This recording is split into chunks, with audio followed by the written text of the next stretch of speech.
Manchester in a pivotal Northeast 10 Conference matchup as the Southern New Hampshire University Penmen get set to take on the Moyne Dolphins. It's coming up on Fox College Sports.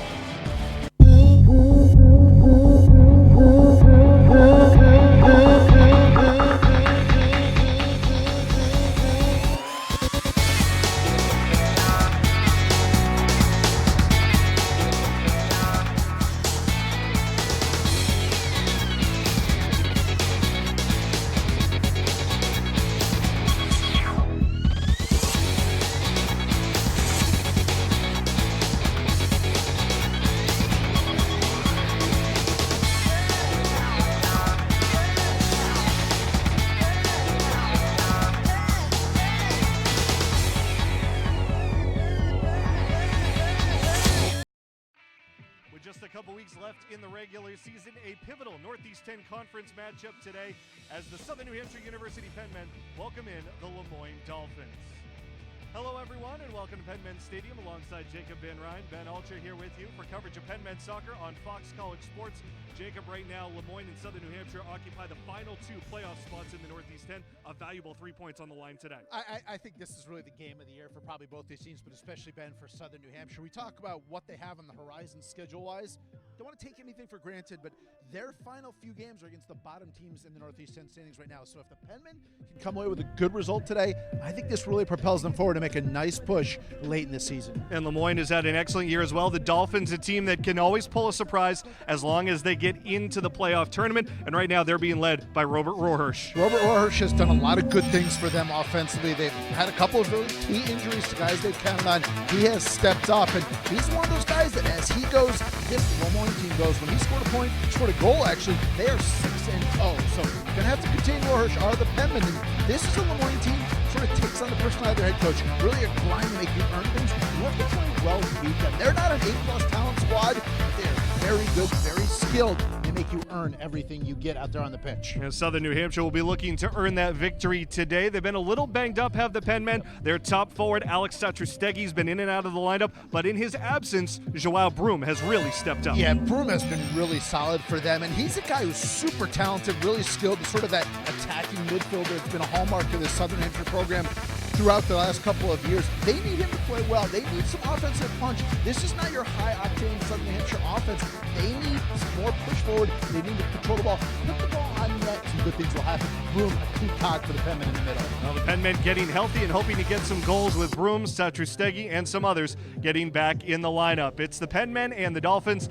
Opening kickoff coming up in just a few minutes.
Welcome back here to Penmen Stadium alongside Jacob Van Ryn. Ben Altree here with you as we get ready for Southern New Hampshire and Lemoyne. The Penmen 4-4-2 overall, 2-3-1 in the Northeast 10, currently occupying that 8th and final playoff spot. Lemoyne 7-4-0 overall, 3-3-0, 7th place in the Northeast 10. And as we talked about, a huge 3 points on the line between these two teams today, Jacob.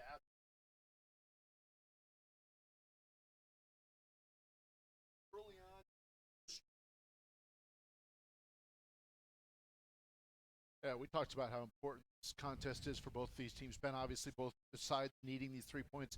You look forward, both of them have winnable games on the horizon, and obviously they'd like to set the tone with a good outcome here this afternoon. Now the Penmen will once again have Patrick Quinn in goal, the local product out of Memorial High School here in Manchester. The sophomore, 2-3-1 on the year, 1.52 goals against average. Lemoyne on the other side, Josh Marr, the redshirt sophomore from Fayetteville, New York, playing to a 1.29 goals against average this year. Yeah, Lemoyne's been very solid defensively, and it's nice to see Quinn get the opportunity. Obviously, it's an opportunity and a job that he flat out won. I don't think the staff thought that he was going to be the starting keeper when the season began, but he has won the job, and he's performed very well in that for the Penmen. Veteran head coach for the Dolphins in Tom Bonus, now in his 20th year, over 200 wins as head coach at Lemoyne, the Northeast 10 Coach of the Year back in 2004, and has taken this team to the NCAA tournament over the last, 3 of the last 4 years. Mark of consistency, Coach Bonus. 20 years, you said. He's won 10 or more games, 16 and 19 seasons, probably make it 17 this year. And this team really takes on his personality. He's a grinder. He's one of those guys that makes you earn everything, and they do a very good job. They've really taken on Tom's personality. He's done a really nice job in his time out there in Central New York. You see the starters being introduced to the crowd here at Penmen Stadium. Penmen going with their white kits here at home today with the dark blue accents on the shoulders. Lemoyne, the team in green with the white shorts and the green socks.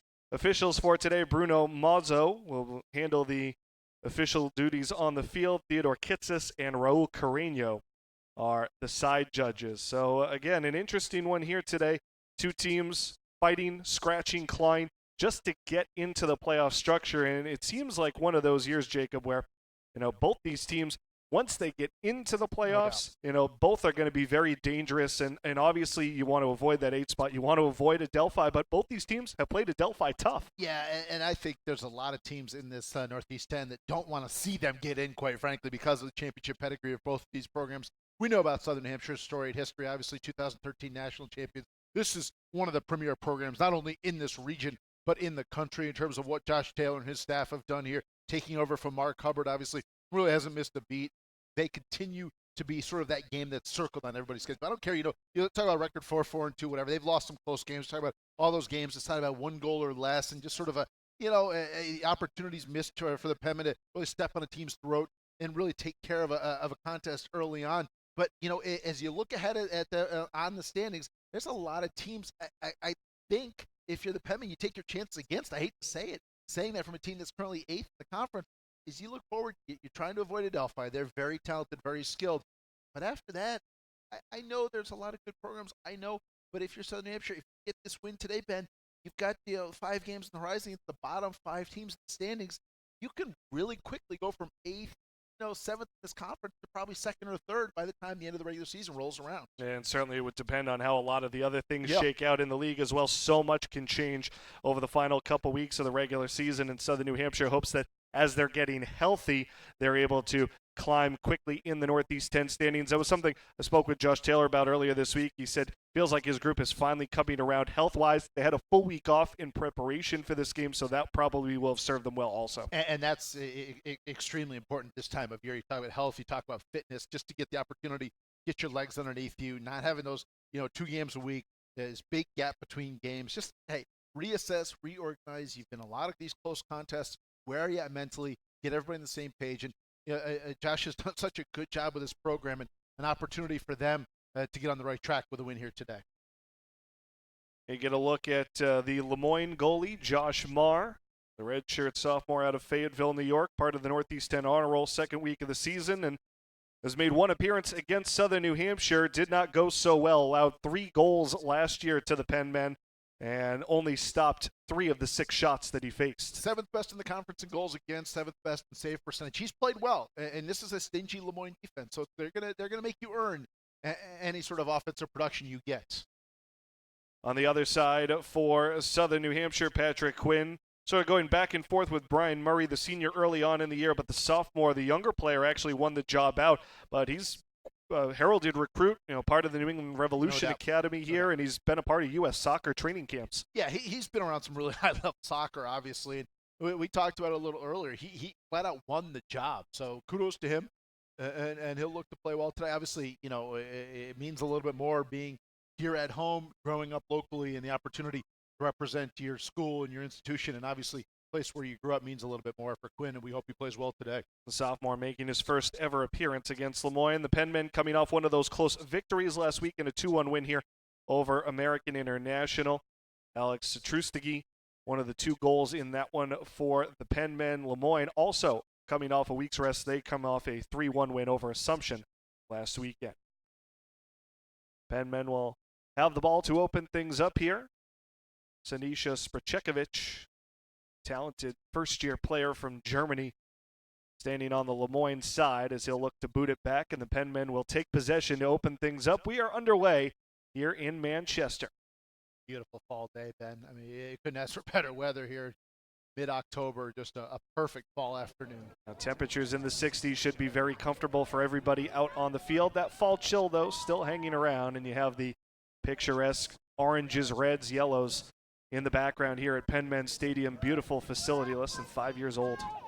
The premier facility in the Northeast 10. Hey, let's get that straight right now. This is undoubtedly the best playing facility in the conference, and probably, if not the nation, in the region at least as well. And certainly a huge selling point for the soccer programs.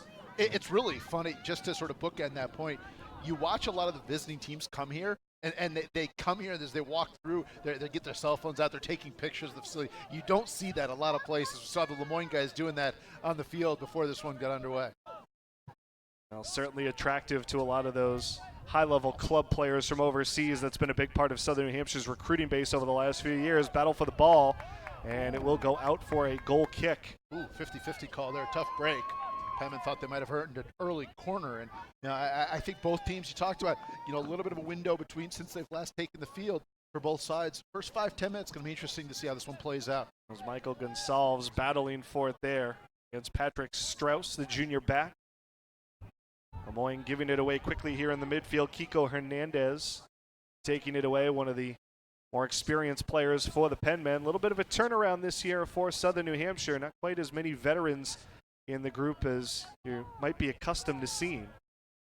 Hernandez playing that holding midfielder role. Josh Taylor electing to stick with that 4-4-2 formation that Southern New Hampshire has become accustomed to, that diamond group in the midfield. He says he really likes that formation, and especially when he finds the players who can operate in those roles effectively. Yep, and in terms of what they want to do, you're seeing it early on here. Good ball control, good possession early on, and they're doing a nice job of switching the field, just sort of getting a sense of the Lemoyne defense. And so far, Southern Hampshire's been the better side very early on, but some good chances early. Sprachevich, a little start and stop on Strauss across into no man's land.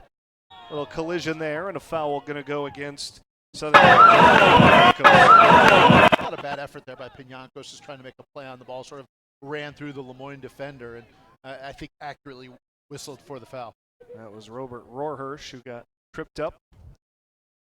Now Lemoyne will look to carry out of the back once again. Lemoyne is a very frustrating side to play because you can really dominate possession, you can really dominate the ball, and you don't get anything against them. And then all of a sudden Lemoyne gets a quick counter, they get a tally. It's sort of been their hallmark throughout Tom Bonus's career there in Central New York, and it can be really frustrating to teams. You dominate play, you have nothing to show for it, and then they quickly counter with a score. A slide tackle by Jonik Moore to knock that one out of bounds. Tom Henn helping to play it up the side. Henn, a goal and an assist in Lemoyne's most recent win, that 3-1 victory over Assumption. And battling for it here. Ends up getting tripped up, no call. Hernandez. Southern New Hampshire looks to escape quickly. Caught out in a moment's notice by Strauss, and the throw-in will be awarded to Southern New Hampshire.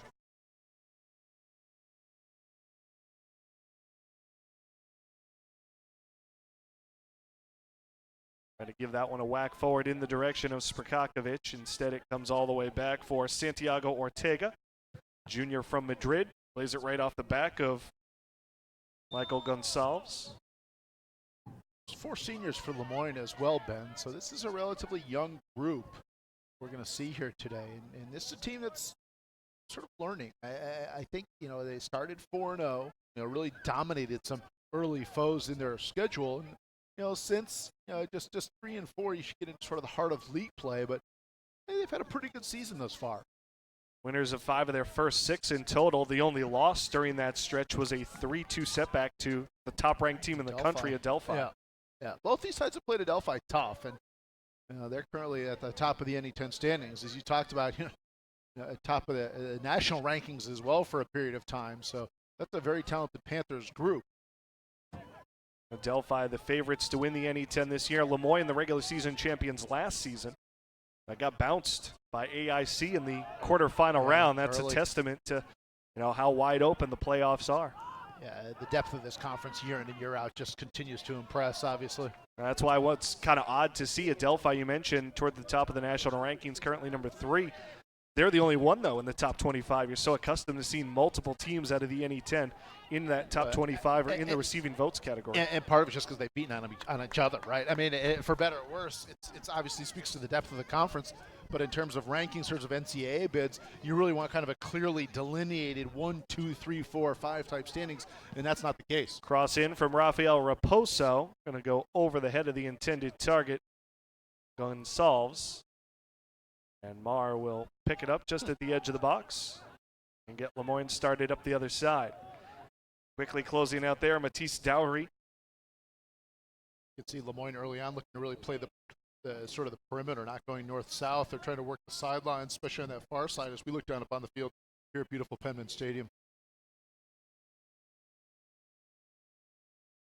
Jonick Moore all the way back. First touch here for the goalkeeper, Quinn. A little more than 5 minutes gone here in this opening half. Southern New Hampshire's held the balance of possession so far. Both teams still in search of their first shot. It's the first of 2 matches here today at Penmen Stadium. We hope you'll stick around for the second half of our college soccer doubleheader here on Fox College Sports with the Southern New Hampshire women, ranked number 22 in the country, taking the field against Assumption later this afternoon. Love the doubleheader concept. Love the ability to be here for both. This one put into space. Goran Naric charging forward, puts on the brakes, waiting for reinforcements, plays it back in the direction of Hen, but Hernandez there to snuff out the attack. Stepping forward, Ortega. Out wide it goes, Joe Falcone. Falcone toward the end line, cuts it across, and it'll be hammered out for a corner. Yannick Komba getting to it in the end, and this will be the first corner kick of the day. Komba's had a really spectacular year in the back line for the Penmen. The coaching staff just raving about his skill set and his ability. 2 players going over to stare in at the corner. It's going to be Roar Hirsch, and he'll take the short tap from Hen. And with the eventual cross, the header going to go up and out of play. Charging in was Strauss, who can only get a glancing blow on it, as Quinn debated whether or not to come out and attack that cross. Looks like Orchie had an opportunity there on the back line as well. A little bit of miscommunication there for the Dolphins. That was a good ball sent across the face of the goalmouth, and a good opportunity early on for Lemoyne. Southern Hampshire needs to tighten up there. Here to catch the Penmen defenders flat-footed a little bit.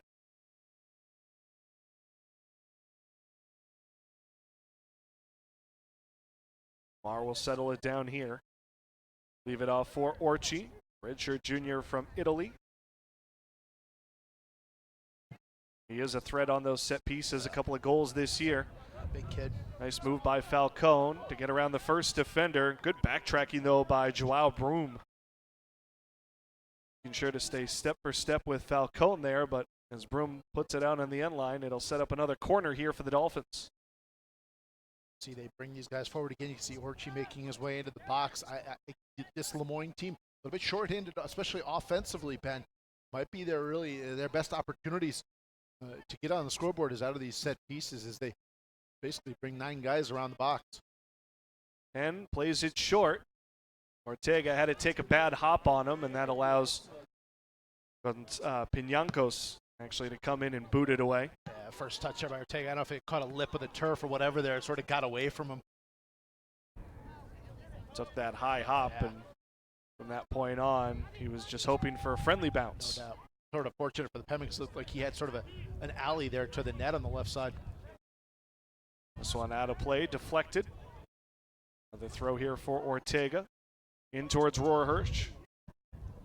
Pressured from behind by Hernandez.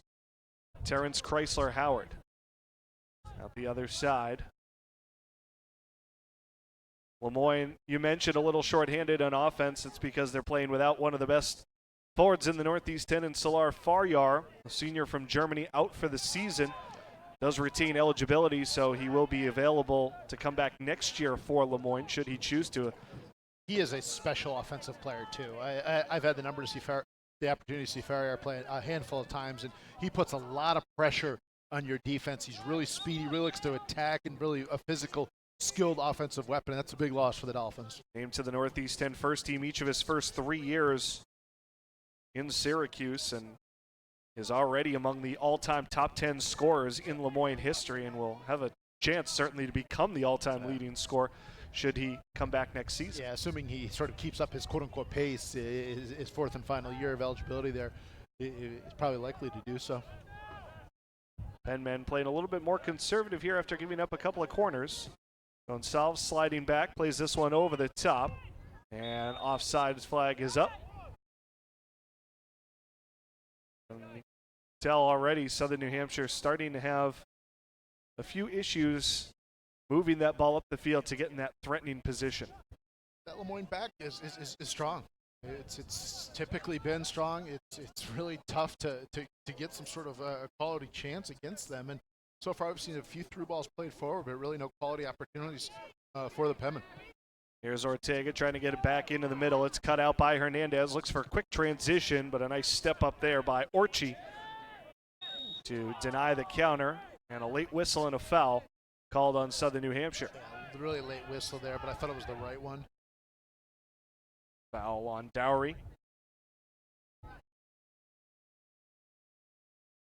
Brent McEwen over on that far side, gets it back into the middle to Hen. McEwen will keep it in front of his own bench. I mean, Lemoyne wants no part of the middle of the field. They're really looking to operate on the perimeter. Use the sideline to their advantage. Simon Skugestad playing it all the way back to Quinn. Little bump from behind. Penmen looking for a foul. No call. Here's Ortega. Lemoyne pushes forward once again. Ortega taking the space, dodges around the slide tackle. Ortega still with it, trying to get some bodies in the box. His cross headed away by Skugestad. No harm in the end for Southern New Hampshire. Broom on the quick counter, and he was trying to hit Gonsalves on the run, but again, Orchie right in the way. Sort of quick attack, Lemoyne there on the one side, and then Southern New Hampshire trying to quickly generate some offense the other way. Back in the middle, Rohrhirsch tracked down by Hernandez. Comba steps up to snuff out that rally. Combination defensively. Hate any sort of attack. Hernandez again hits that ball over the top. That'll find its way into the box and into the safe hands of Marr. Trying to spring some offense forward and a quick counter, and not sure that's going to be effective against this Lemoyne D. Hard shot there off the body of Piñancos. Raposo tried to drill it forward. Hernandez heads it away from Rohrhirsch, who was a little bit shaken up in that encounter.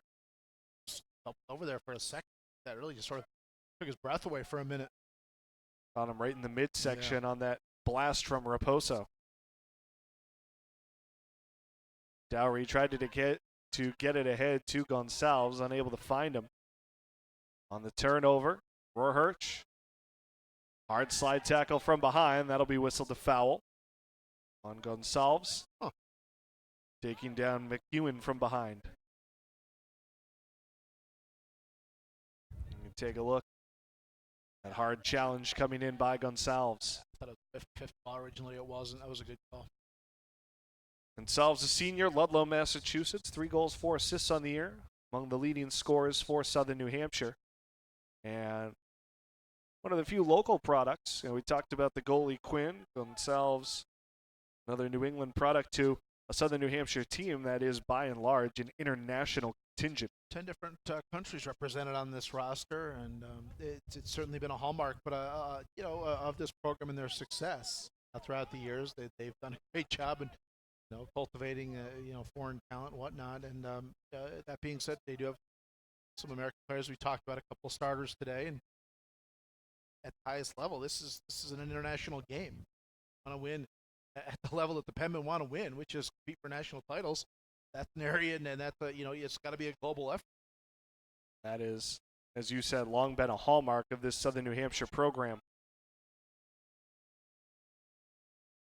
It's not always been the same areas. More recently, you can see a strong French contingent coming into this Southern New Hampshire group. Comba, one of the two center backs, part of that group. Almost given away here, and a little help coming in from behind by Pinyankos helped to deny that high turnover to Naric. Naric again putting pressure on Pinyankos. Playing give and go here with Comba. Between those two.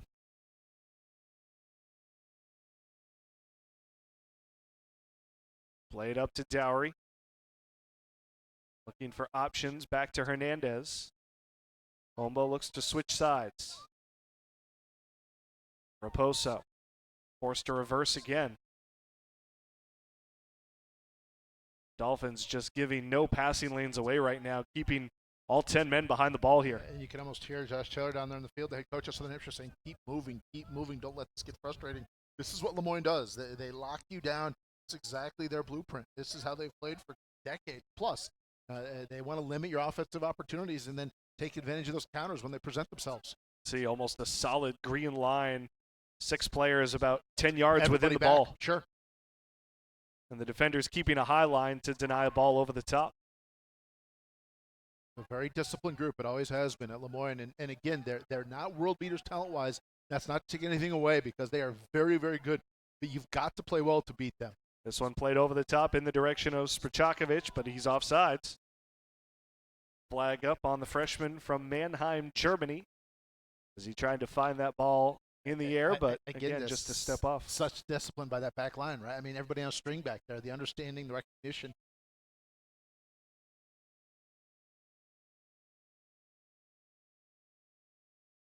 This is Strauss holding on to it. To the keeper, Marr. And Orchie. Not much pressure here from Sprchakovic. Quick pass out to Rohrhurch. Penmen do a good job to close out, force the quick giveaway. Pinyankos thought about it a couple times. Now Sprchakovic comes back to get it. Slips it through a seam, got it back. Sprchakovic on the move, drops it off. Tried another quick give and go, and Strauss just clears it to safety. I like the action, though, there by Sprchakovic. He did a good job putting pressure on the defense. The freshman making some things go forward in the Lemoyne zone. Off throw, and it's stolen. Pinyankos steps up, double team. Pinyankos still with it, flicks it out. Sprchakovic right at the edge of the area. Sprchakovic looking for a shot, nothing there. Hinton comes in from behind and strips him of the ball. Quick turnover taken back by Dowry. Still some players in the area for Southern New Hampshire, but a pass gets all the way through, and it'll be stolen by Falcone. Lemoyne's at their best. Puts it into space for Naric. He's going to be outrun, though, by Jonick Moore. And that's where the loss of area really rears its head. I mean, he's a guy, they play him forward there, and he has an opportunity to run onto that ball. They just don't have that speed up front that they do when he is in the lineup. And that's the difference between Lemoyne being, solid good this year and really special good. They don't have that guy up front that's just that dangerous weapon. And Naric, the grad student, has done his best in the wake. Yeah, no doubt. He's played well, but you're talking about a guy who's a 3-time all-conference first-team selection, and don't have that weapon up front. It separates you, I think, from being a really elite side. Certainly very hard to replace. Raposo making a run down the right side, calls for it. Going to be able to catch up to this. Flag stays down. Raposo keeps it in. Played back toward the middle, and it's broken up. Cleared out on the end line, and the Penmen will get a corner. Beauty of a run there by Raposo. Good run forward by Raposo. He was frustrated that nobody made the run with him in the front of the goal mouth. Thought it was a scoring opportunity, good cross, but ultimately the Penmen will be rewarded with their first corner opportunity of the day. First set piece in general for Southern New Hampshire.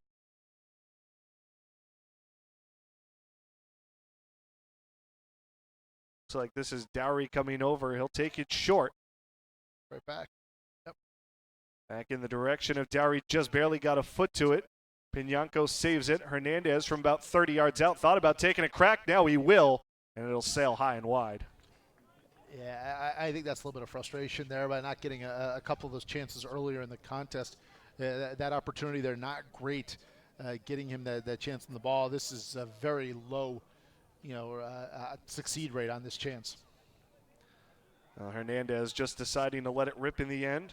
SNHUpenmen.com, your official home for all things SNHU Penmen, including news, stats, highlights, videos, and more. Visit SNHUpenmen.com today. Obviously a big day of action, not just here at Penmen Stadium, but all around the league. And to keep tabs on all things Southern New Hampshire University, volleyball, field hockey in action on this weekend as well. That's how you keep tabs. Terrific fall here in Manchester. A lot of the Penmen fall programs have had a great season. Field hockey teams, terrific season thus far. Volleyball is right in the thick of things. Down playing at Mercy today. Men's, women's golf have been steady per usual, and obviously we're going to see the women's soccer team coming up next. But it's been another banner fall here for Southern New Hampshire. Penmen hoping to get several teams in the postseason, including this men's soccer team, which usually to this point would be almost locked into a playoff at this point, spot. we're talking about sort of seeding, not whether or not they were going to get in. Instead, fighting for their playoff lives here late in the regular season. I really believe, that this is the game of the year for Southern New Hampshire. If they can get right today and get a win against a quality opponent, team that's above them in the standings, really could propel them to some really good things going forward. Penmen on the move here. Pinyancos, though, had to dodge around a Dolphin defender, and that took him out of the play. Penmen will win the ball back here, tapped forward into space.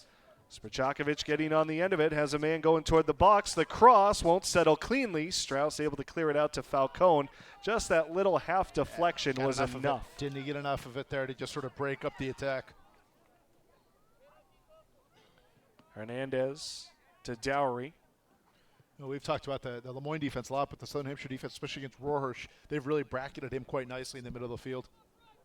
Dowry making a move down the left wing. Turns to square up. Dowry trying to turn on his defender. Slips it back. Sprchakovic, top of the box. A shot and a score! Sanisha Sprchakovic gets the Penmen on the board. Third goal of the year, and Ben, he's been special early on. Aggressive. Looks like he's playing at a different pace, quite frankly. He just looks faster than a lot of guys out there. Gets on the edge of the box and then finishes. And I don't know if the keeper ever read it or what, but this just got right by him and no chance whatsoever.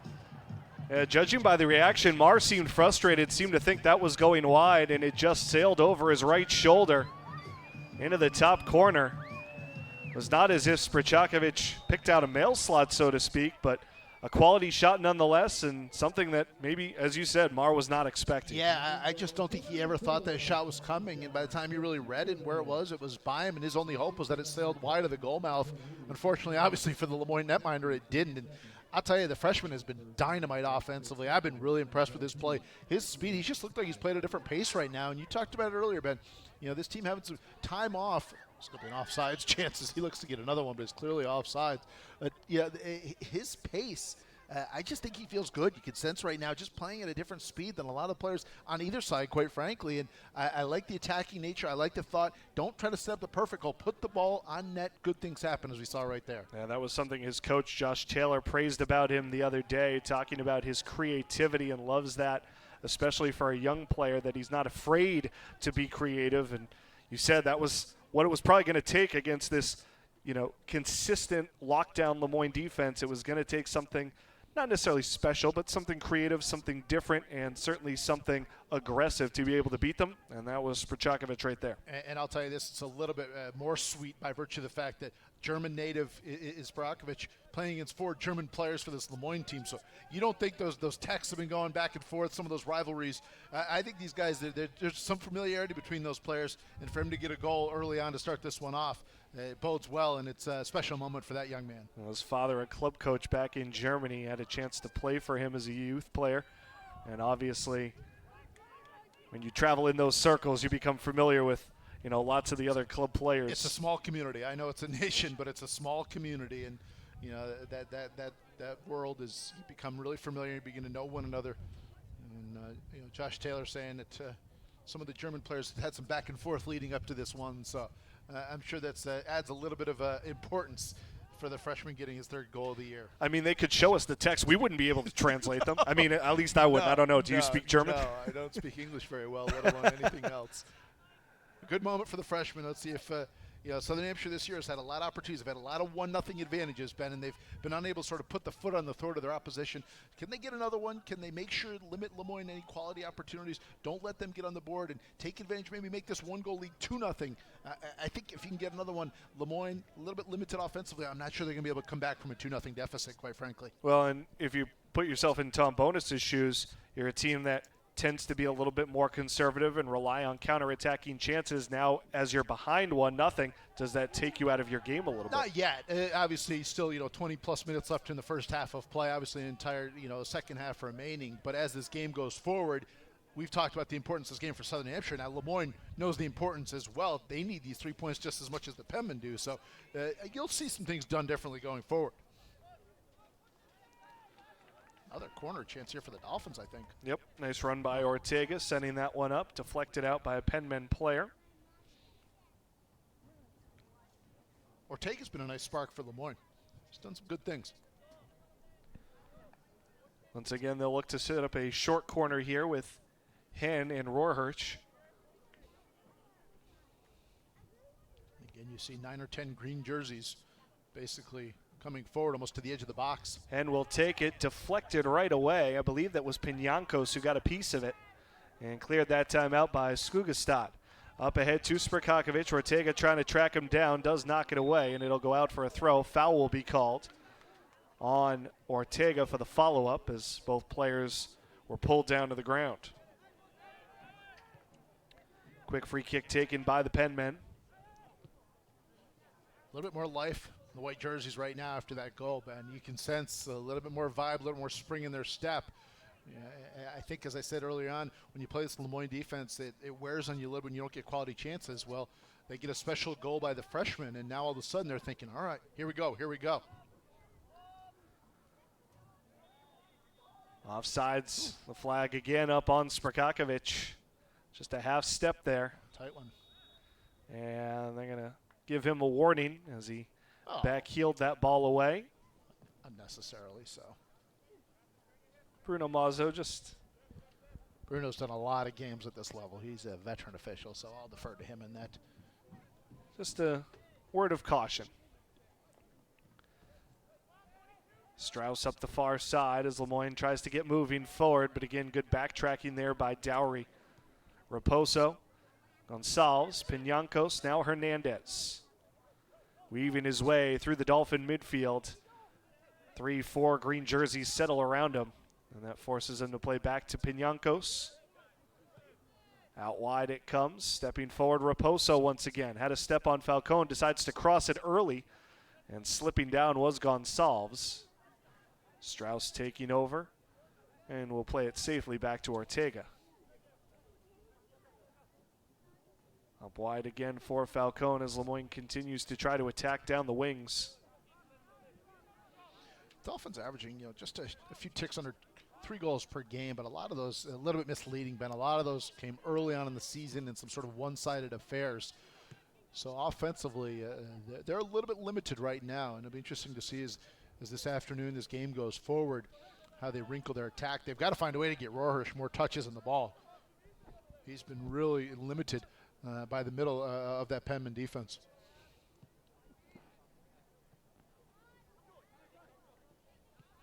So far, not much doing for Rohrhirsch today.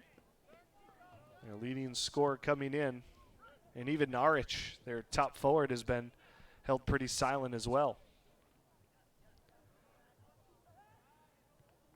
Skugestad dragging it along. Plays it back. Sprakakovic again trying to spark something. Joao Broom dropping it off. Skugestad to Dowry. Sprakakovic back out. Skugestad. Penmen playing in tight quarters here. Now they'll look to switch fields. Over it comes to Raposo. Taking it off the chest, he sprints past Falcone. Ortega waiting. Raposo, the deep cross toward the back post, nobody there, and a fair catch for Marr. Didn't mind the thought, though. I kind of bracketed there on that near sideline, try to put the ball in net. Somebody run onto it, but nobody making that run on the far post. You mentioned a couple lopsided decisions for Lemoyne early in the season. How about a couple of big road wins, 8-0 at Jefferson and 7-1 at Damon? Yeah, and when you score 15 goals in a couple games, you know, you're 11 games into your season, those offensive numbers are going to be inflated as a result. Yeah, the 3 goals they scored last time out against Assumption, the only other time they've scored more than 2 in a game this year. Again, it's sort of a broken record comment, but without their most dangerous weapon offensively, the year with a lower leg injury, you know, that's going to happen. And that's not an indictment of the rest of his players, just more of an endorsement for how good that he is. Foul will go against Gonçalves as he banged into Hen and knocked him down.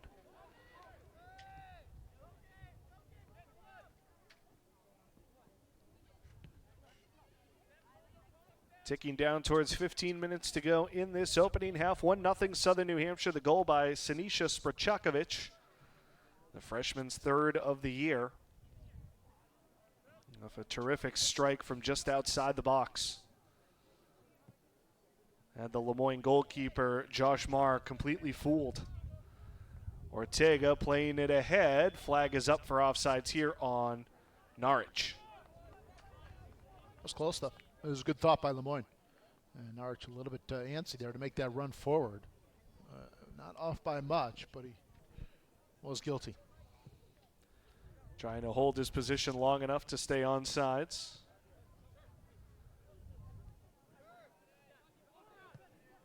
Ortega finds Norwich. Little back heel flick in the direction of Falcone. Taken away by Raposo. Comba. And it comes back to Raposo. A little heavy on the touch, intended for Piñancos. Hen will return to Orchi. That one smacked forward. Falcone looking for the back heel flick of his own. Settled down by Norwich here. Hen back in the direction of Ortega. Able to thread the needle to Norwich. Now to Falcone. In toward the middle, Rohrhirsch to Hen. Played over the top, and not much doing there for the Dolphins.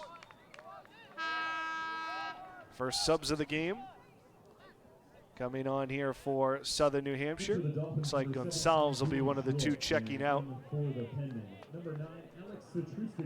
Alex Satrustigi checking in.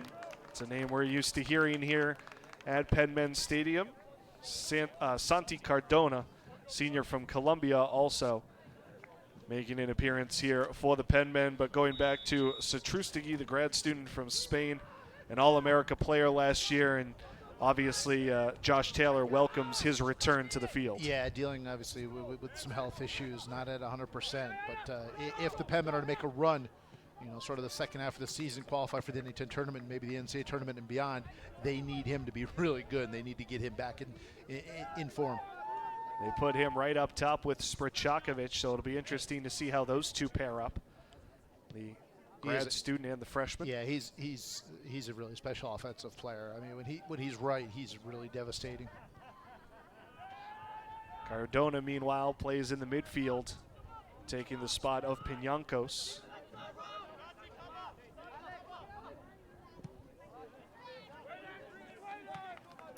This long ball played over the top and out.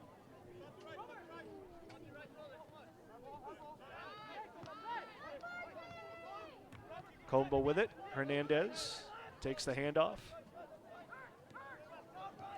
Got it back from Dowry. Hernandez looking for options. Glides it out wide. Skugestad into the middle. Sprchakovic very willing to come back and collect, which is something you look to see from the forwards a lot, especially against a tough defense. And he makes a good run, just can't quite hook up with him. Good thought there by Broom, but unable to complete the pass. But you're right, you know, the freshman is really showing a lot of fitness, a lot of ability to cover a lot of ground. And again, we've said since early on, Ben, he looks like he's playing at a different pace right now than most of the players on the field either side. That one kept in, and Noah Muthidan unable to hold on to it for Lemoyne. Falcone gives it a whack forward, but reeled in by Raposo.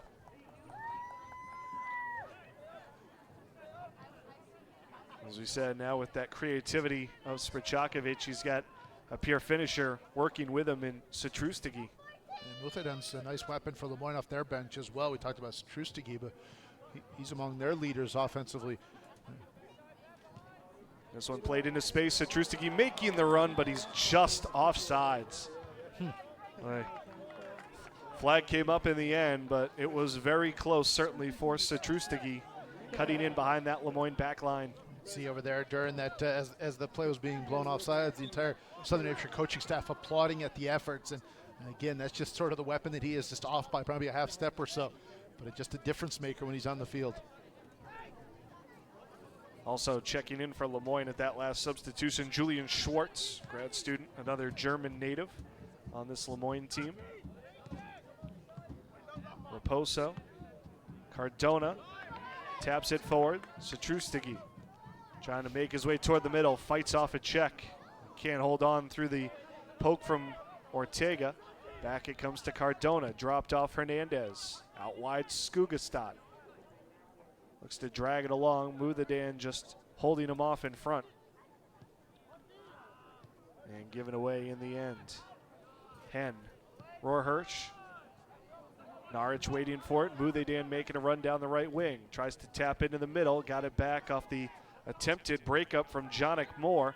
Lemoyne still on it here. Rohrhirsch on sides, and a good challenge by Quinn. Quickly off his line and knock it away from Rohrhirsch. Really good effort there by Quinn. And you hit the nail right on the head there. If he's a half step slow there and not attacking that ball, that's a really good chance for Rohrhirsch, and this game's probably tied at 1. Just a deflected pass. Rohrhirsch unable to settle cleanly, and if he had, he would have been able to fire right away. But that extra moment as he took to try and settle it down allowed Quinn to come out and challenge.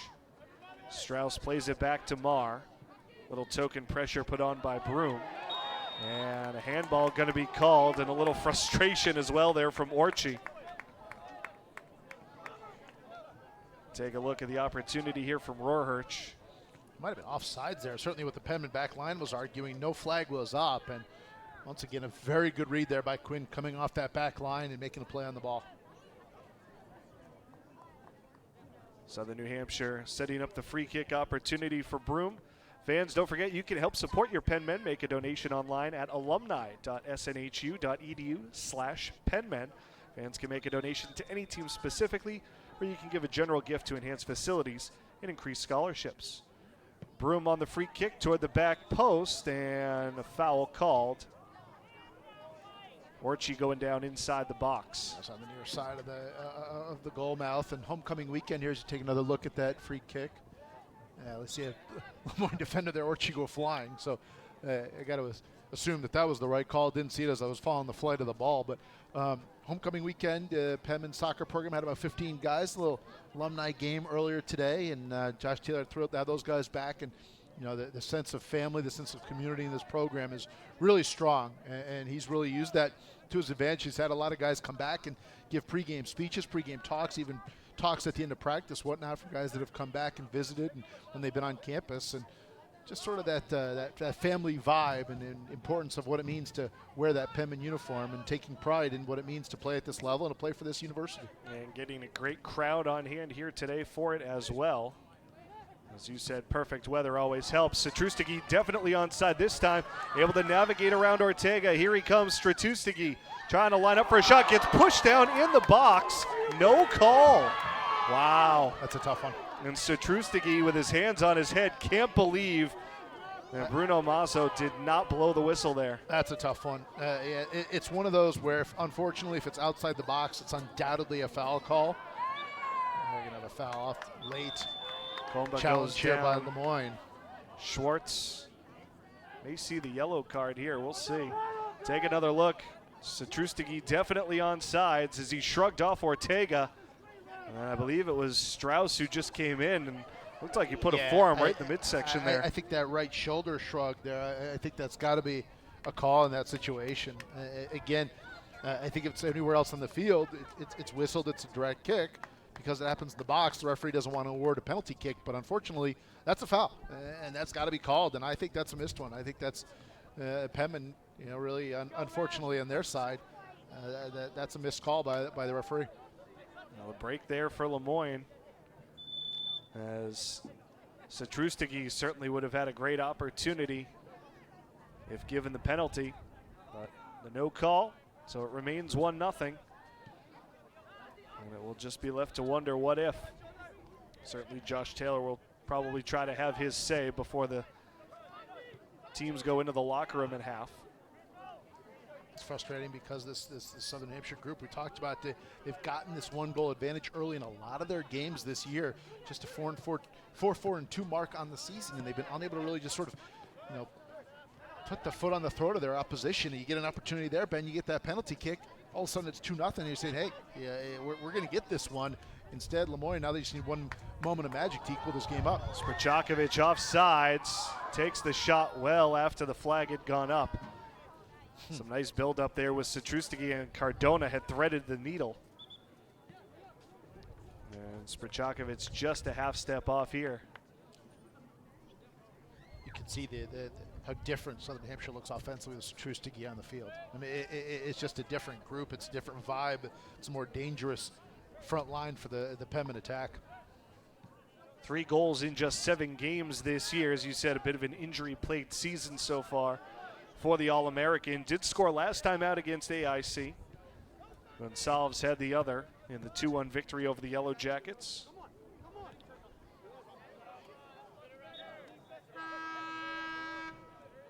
Couple more subs coming in for both teams. Dowry will head out for the Penmen.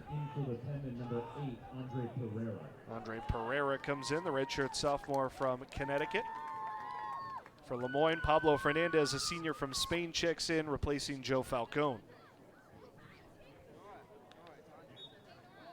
Not a whole lot of subs for either team here as we enter the final few minutes of the first half. Of course, college soccer, when you're subbed out in the first half, you are out for the remainder of the half. Second half, you can sub in and out as you please.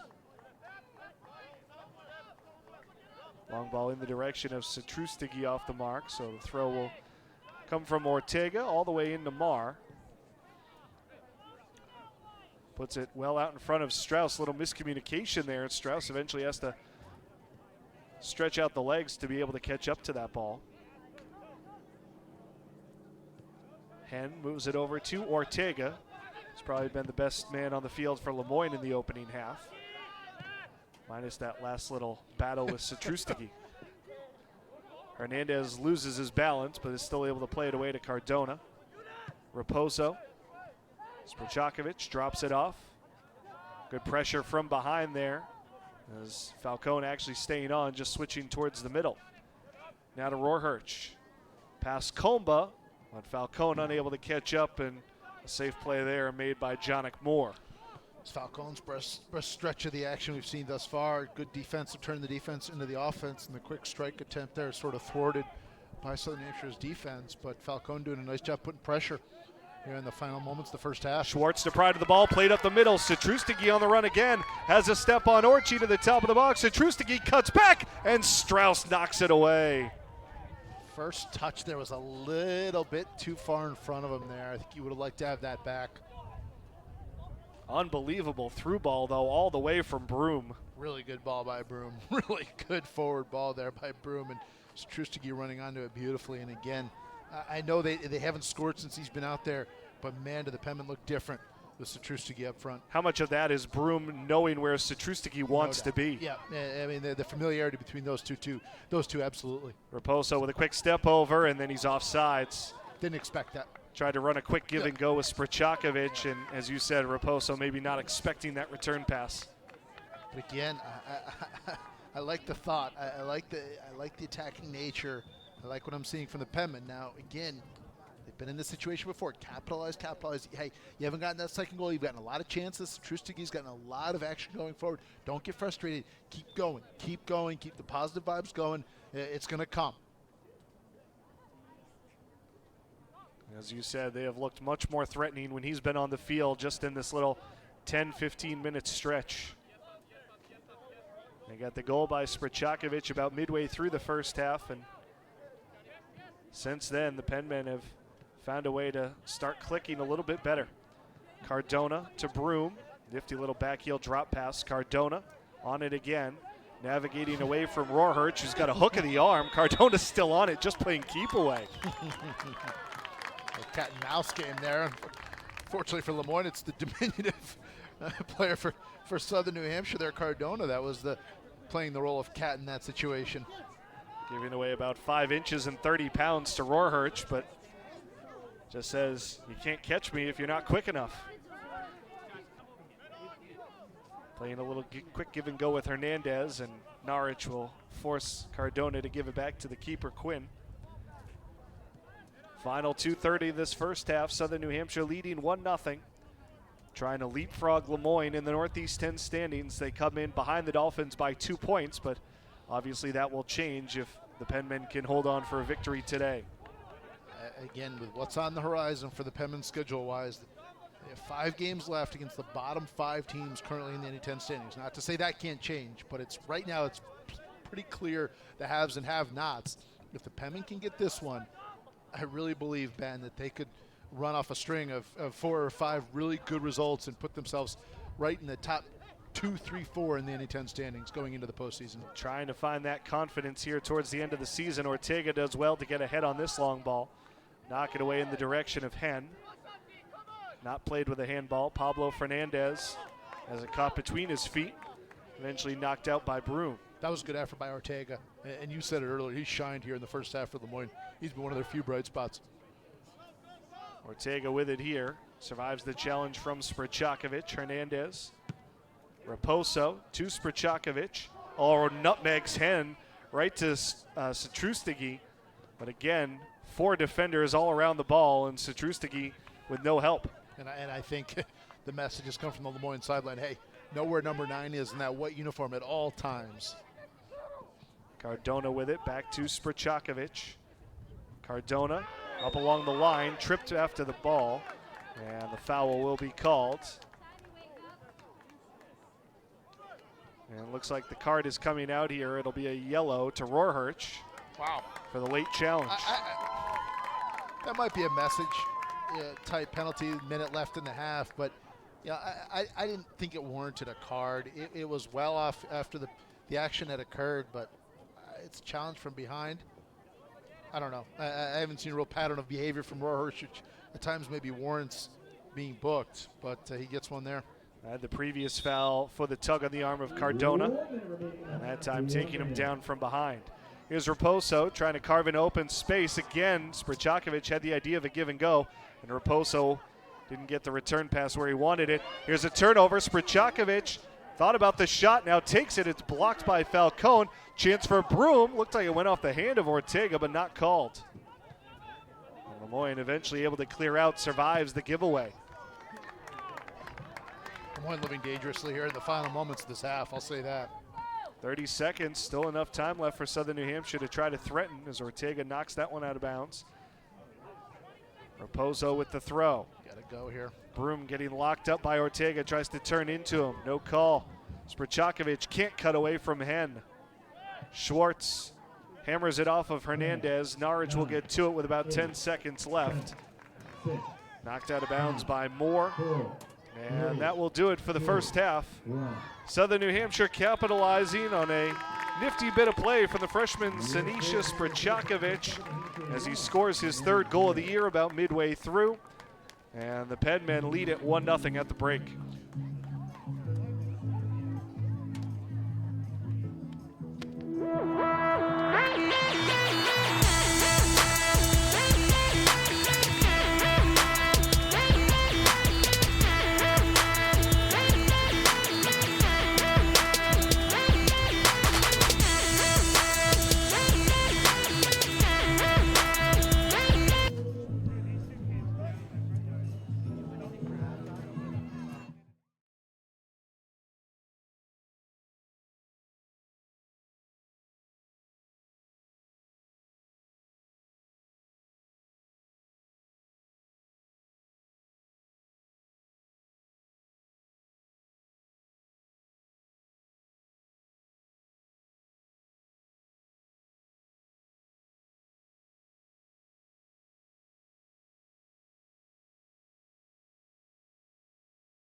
Welcome back to Penmen Stadium. Southern New Hampshire on top of Lemoyne 1-0 at halftime. A 22nd minute goal from Sinisa Sprchakovic's third of the year. Matisse Dowry with the assist on the goal. As we take a look back at how this first half unfolded. It took a while for the action to really start to pick up. Talked about the week off for both these sides. Early on, I thought Southern Hampshire was better sides, chances early, sort of dictated tempo and maintained more of the possession. And there's the difference. This contest right there, the outstanding effort there by the freshman just on the edge of the box. Moyne unable to counter. They had some chances. It's certainly their best. But nothing doing as Quinn was able to erase it.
Welcome back to coverage of Penmen Soccer here on Fox College Sports. A 1-0 lead for Southern New Hampshire over visiting Lemoyne here at halftime. Let's take a look at what else is going on around the Northeast 10 here this afternoon. Only one other game in action this afternoon. That is Bentley battling Franklin Pierce. Those are numbers 2 and 3 right now in the Northeast 10.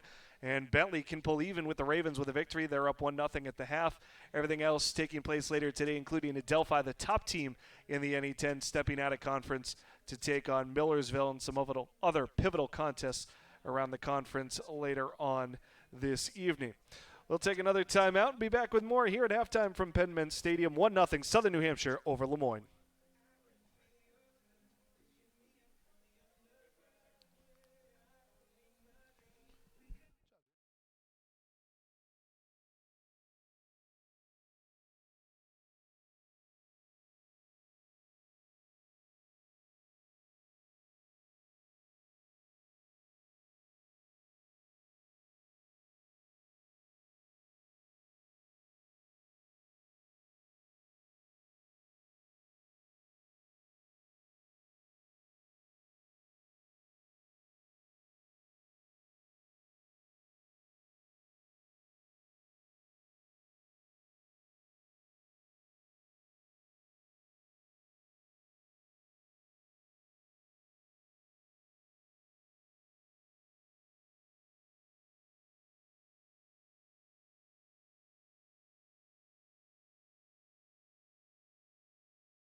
Welcome back here to Manchester, where the Penmen have a 1-0 lead over the Dolphins at halftime. First of our college soccer doubleheader here today on Fox College Sports. Beautiful shot there on homecoming weekend. Look at that. Gorgeous. Just an unbelievable fall weekend here in Manchester. Ben Alcher here back with Jacob Van Ryn as we take a look at what's coming up for the Southern New Hampshire men's soccer team. You made this point a couple times, Jacob, that they sort of have a few easier games, you might say, on the horizon that could help improve their standing in the Northeast 10. Yeah, I mean, you look ahead there, it's a good look. You have 5 games left in the regular season after today, 3 of them on the road, 2 of them at home, including that rival game against crosstown rival St. A's. But those 5 teams, Ben, are currently the bottom 5 in the NE10 standings. I mean, they currently occupy spots 10 through 14 in the NE10. As you look right there, Southern Connecticut, New Haven, Stonehill, St. Michael's, and St. Anselm, all right there at the bottom of the standings. I said 10 through 14, it's 9 through 13, obviously. It's my inability with Pace not sponsoring men's soccer. I apologize there.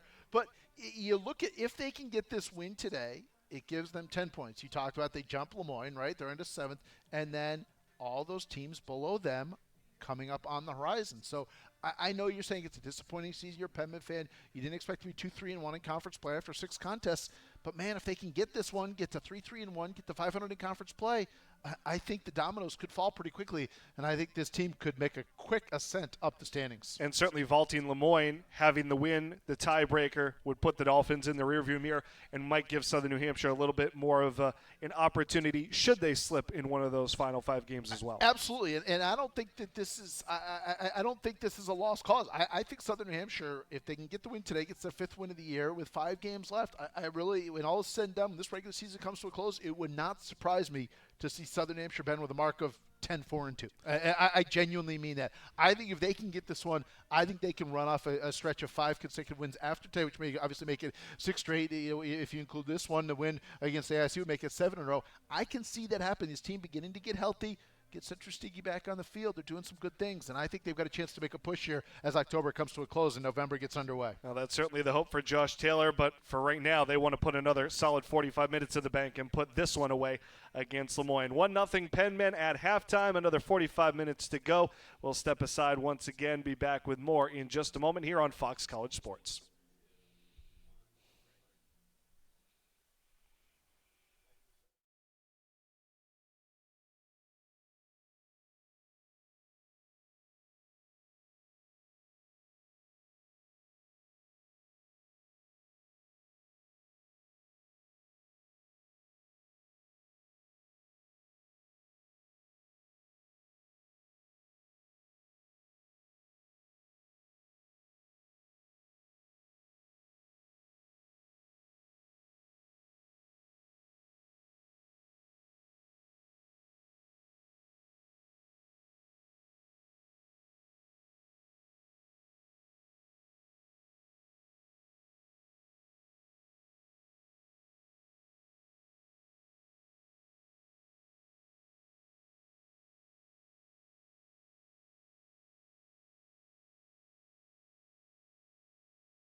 Welcome back here to Penmen Stadium. 1-0 Southern New Hampshire over Lemoyne as the team's getting warmed up, ready for the start of the second half. Take a look at some of the stats from the first half. Not a whole lot to speak of, as really not a lot of shots, only 6 in total. A 4-2 edge for Southern New Hampshire, only 1 shot on goal apiece. Obviously the Penmen scoring on that one with the goal by Sprchakovic. 9 fouls, though, for Southern New Hampshire, 6 for Lemoyne. And the 3 corner kicks for the Dolphins not really amounting to many scoring chances, though. One more timeout to take, and we'll have the start of the second half in just a moment. This is coverage of Penmen Soccer on Fox College Sports.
Welcome back here to Penmen Stadium. Ben Alter here with Jacob Van Ryn for coverage of Penmen Soccer here on Fox College Sports. Southern New Hampshire leading Lemoyne 1-0 in a pivotal late-season Northeast 10 matchup. These two teams right now 7-8 in the Northeast 10 standings, but the Penmen, who is sitting that 8th and final playoff spot, can vault over Lemoyne with a victory, leading it 1-0 on the goal by Sinisa Sprchakovic, who somewhat surprisingly, Jacob, starts the second half on the bench for Josh Taylor. Yeah, it's interesting. We see Strustigi out there to get the start, and maybe it's just a commitment to where he's at health-wise, and they're going to ride Alex while he's out there and give him a chance to stay loose. I want to see how he works with Michael Gonzalez. Strustigi making another run after this, but it's Mirko Orci just cutting in front to be able to get it back to the keeper, Josh Marr. And we'll see Lemoyne on the other side of things as we go forward here. What do they look like? Do they change their shape to try to give themselves some more chances offensively? A little bit of a misread by Comba there as Norwich appeared to be getting on the end of that long ball, but he was whistled for the foul and pleading his case to the official, Bruno Mazzo. Yeah, Norwich hasn't gotten a lot of chances today. This one played over the top in the direction of Gonsalves. He settles off the chest, a shot and a save by Marr. Nice one touch off the chest to be able to volley it, but Marr was ready. Yeah, good read by Marr. He had a good sight line on it. Good effort there offensively by Michael trying to make a play there, and that was an impressive skill on display, but a good job there defensively by the Lemoyne netminder. Maybe something to keep in mind here in the second half as the team switched sides. We thought on the goal that Marr was beat, maybe was either not expecting the shot or maybe just saw something different. It is worth noting that the goalie on the right side of the field, in this case now Patrick Quinn for Southern New Hampshire, is staring back into the sun a little bit. In the sun, yeah. Here's Rohrhurch taking a try from well outside the box. Not getting much there, and Julian Schwartz trying to motion his team forward a little bit. Lemoyne looking to press for that equalizer. Here's another look at that shot from Gonsalves. Eventually stopped by Marr. I will never be critical of a player trying to put the ball in net. I think at times teams try to set up the perfect goal, that sort of highlight reel type opportunity. I just like peppering the netminder. Make a play, make a play, make a play. Put the ball in net. Good things happen, whether it's a rebound, a mistouch, something like that, defensive miscue. I like the opportunity there from Gonzalez. Falcone back into the middle. Rohrhurch stretches it out wide. Muthedan, a shot. He scores! Noah Muthedan with his 5th of the year. Lemoyne overloaded the left side, and everybody forgot about the sophomore from Florida. And he ties it up for the Dolphins. 5th goal of the year. We talked about him being a weapon. He came off the Lemoyne bench as well. Gets the start in the second half, and a really nice touch here, setting it up for the sophomore, and a nice effort by him individually there. Everything coming to the near side. He just beats the Southern New Hampshire netminder Quinn on that far side. Beautifully done. Now the script stays the same for Southern New Hampshire. A first-half lead quickly erased early in the second half by Lemoyne. And again, it's broken record type stuff. If you're Southern New Hampshire, chances, that's a foul. Chances for Southern New Hampshire to maybe take a 2-0 advantage. Now Lemoyne sense they're a little bit dead now. They get a little life early on in the second half, and now all of a sudden it's the team in green with the momentum. Penmen got a counter here. They cannot let this happen again. This is such a huge game for the Penmen. The rest of the way, I think it's the biggest game remaining on their docket. Got to find a way to get this get the lead back. And you look back to the non-penalty kick. Yep. That was near the end of the first half. Satrustigi knocked down in the box. Should have been a PK. Should have been a call. Would have been an apparent foul, waved off. Here's Cardona toward the left corner.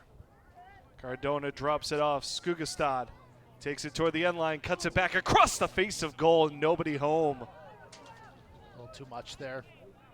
Raposo out the other side. Cross played in. Satrustigi settles and fires just wide.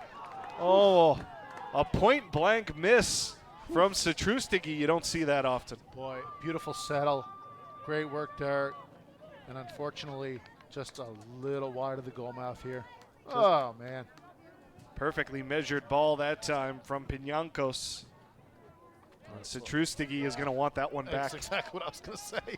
Literally took the words right out of my mouth there. That's one he's going to have nightmares about. I mean, just a beautiful settle there, and then with the right foot, the chance, and just unable to find the back of the net.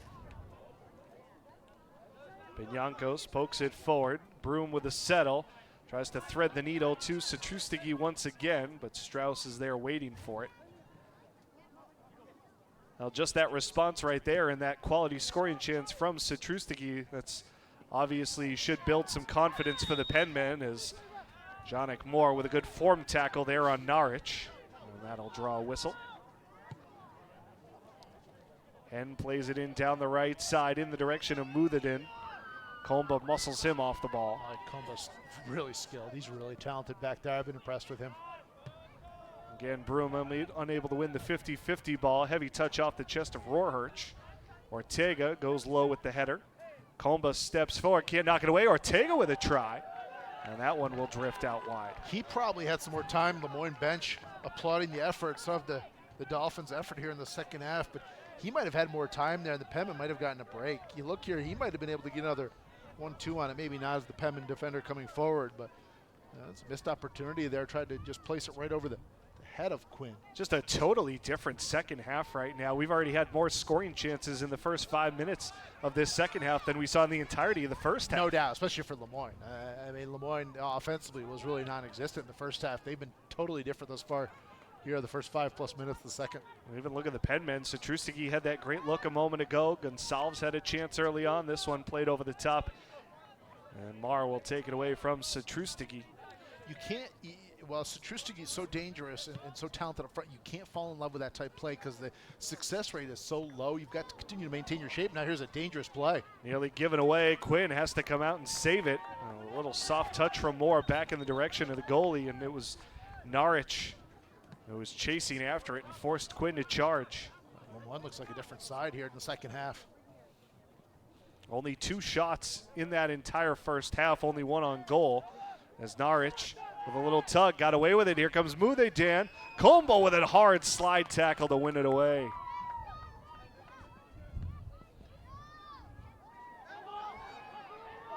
Kept up the side by Broom, plays it into space. Gonsalves making the run. He's got a step on Orchie. Gonsalves cutting toward the box, dekes around Moore. Gonsalves puts it in! Off the Lemoyne defender. Orchie and Strauss both trying to slide after it. Ortega was there as well. And it's Gonsalves who gets the Penmen back in front. What a sequence. And if you're Lemoyne, you're furious because that was a missed handball on the near sideline, but Gonsalves with a spectacular individual effort on the near side for his 4th goal of the season. Look at this footwork, this possession, just beautiful stuff here by Gonsalves to avoid the defender and then to go right by the goalie and then just sort of touch it in off the Lemoyne sliding defender there for the Penmen goal. We'll see if they officially credit it to Gonsalves, obviously the last Southern New Hampshire player to touch the ball, but hard to say if that definitively goes in if Orchie doesn't try to slide and obviously keep it out. I think it gets into the goal regardless. Gonsalves with a spectacular effort, and again, that's frustrating for Lemoyne because I thought there was a missed handball on the near sideline to get that play started. Now right in front of the side official, and he kept the flag down. Sure did. What a first 7 minutes to this half of play. Now another foul. This one going to be on Comba as Rohrhirsch down holding his leg. Comba over to check on him. Just came in a little heavy with the challenge that time, and this will set up a set piece from a decent spot here for the Dolphins. And Rohrhirsch has really been involved in a lot of this action, and I think some of the Lemoyne players are frustrated. They saw their leader get booked in the first half. They're saying that was worse than what he got booked for in the first half. What he got handed the yellow card. This has got to be a yellow as well, and so far there's been no indication. You can see Comba coming in hard there, right down on Rohrhirsch. Now the goal officially credited to Gonsalves, his 4th of the year, unassisted in the 52nd minute. Coming a little more than 4 minutes after the goal by Muthadayan. That's huge for Southern New Hampshire.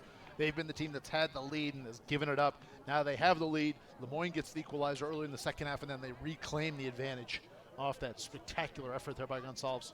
Just by the way these first few minutes have played out in the second half, you feel like no lead might be safe right now. And this game is just totally opened up. I mean, the first half was just sort of a tightly contested battle. We talked about very few scoring opportunities for either side. And the second half has been much more wide open. A lot of players making runs, and both teams with great chances. Rohrhirsch takes the free kick and scores! Oh my! Robert Rohrhirsch with something special for Lemoyne, and we're tied at 2. That was spectacular. We talked about Rohrhirsch at the Open and his skill set, but man, this is about 30 yards away, and this is spectacular placement. And very similar to one we saw in the Open that he scored against Franklin Pierce, a free kick from about 30 yards out, and he put it on a line, top corner, over the outstretched hand of Patrick Quinn. And Quinn read that well, and there was just nothing he could do. I mean, you couldn't place it there if you walked up to the face of the goal mouth any better than Rohrhirsch did right there. That was really high-level stuff there by the German native. And now Rohrhirsch called for the foul, tripping up Moore. And right on cue, as we said, no lead is safe. Rohrhirsch strikes it clean and gets Lemoyne back even at 2-2. Still more than half an hour left to go in this one as these two teams try to find a winner here on a beautiful afternoon in Manchester. Rohrhirsch, a header into open space. Comba tries to settle. Rohrhirsch knocks it away. Falcone will keep it in over in front of his bench. How about the first 10 minutes of this half? Unbelievable. 3 spectacular goals. A great build-up play from Lemoyne led to the first one by Muthadayan. And then it was Gonsalves with a great answer off a nice feed from Broom up the line after he maybe got away with a handball along the way. And then Rohrhirsch with a terrific strike off the free kick. And let's not forget the missed chances.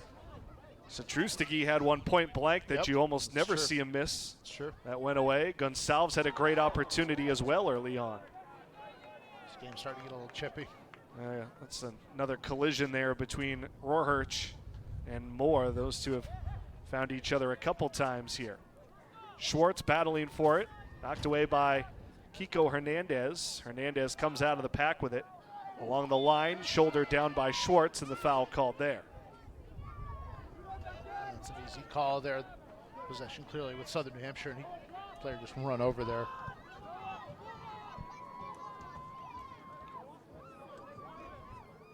So 3 goals in about a 5-minute span.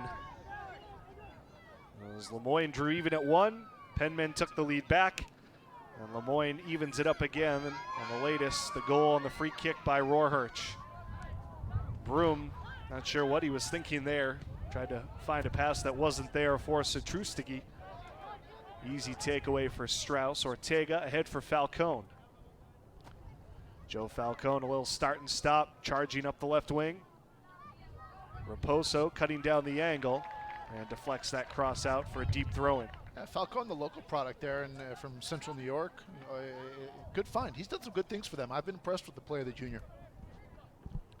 Former teammates with Josh Marr at Fayetteville Manlius. Good program, really good program. It's a big district, big school, but good soccer program. Just on the edge of Syracuse, staying close to home. Rohrhirch tried to settle that cleanly, couldn't do it. Southern New Hampshire looks to break out. Gonsalves able to get it into space as he navigated around the official. Missed slide tackle there, all the way out at the edge. And it's Broom who joins the rush. Tried to cross it back. Pass was behind Satrustigi. And Strauss will come over and play it away. Probably had to have a little bit something more on that cross attempt. Allowed the defensive players to sort of catch up to the play. McEwen gambled on the slide tackle there and almost got burned by it as he missed on the ball. And Gonsalves got by him. Ortega up ahead to Schwartz. Falcone finds himself in some space. Falcone to the middle, drops it off to Norwich. Norwich pressured from behind, pulled down by Cardona, no call. Oof. Well, Cardona clearly tugged on the arm there, got away with one. And now the Penmen look to counter. Even strength, 5-on-5. Here comes the cross. Satrustigi missed the header. Broom had it come right to his foot, but he couldn't settle it. Never thought the ball was going to get to him. Played back. Cardona stumbles, can't stay on it. He's tripped up, and the foul called there on Rohrhirch. And that's frustrating for Lemoyne because they thought there was a clear and missed foul at the other end, leading to the transition opportunity for the Penmen. Now you have a very similar type play, and it results in a free kick for the Penmen. And just outside the box as well.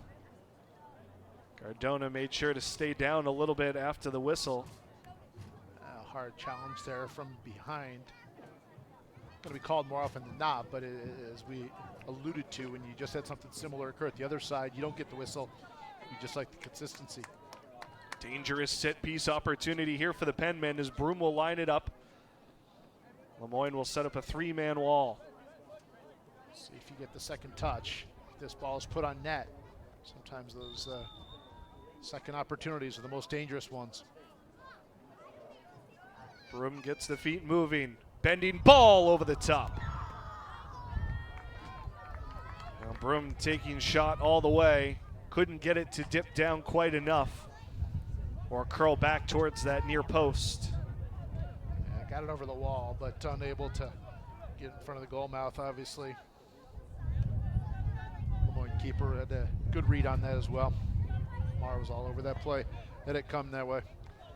Now things starting to settle down after a quick succession of goals. 3 of them scored in a 5-minute span to take us from 1-0 at halftime to 2-2. Unbelievable. Just totally stretch of action. Totally changing the facet of this game.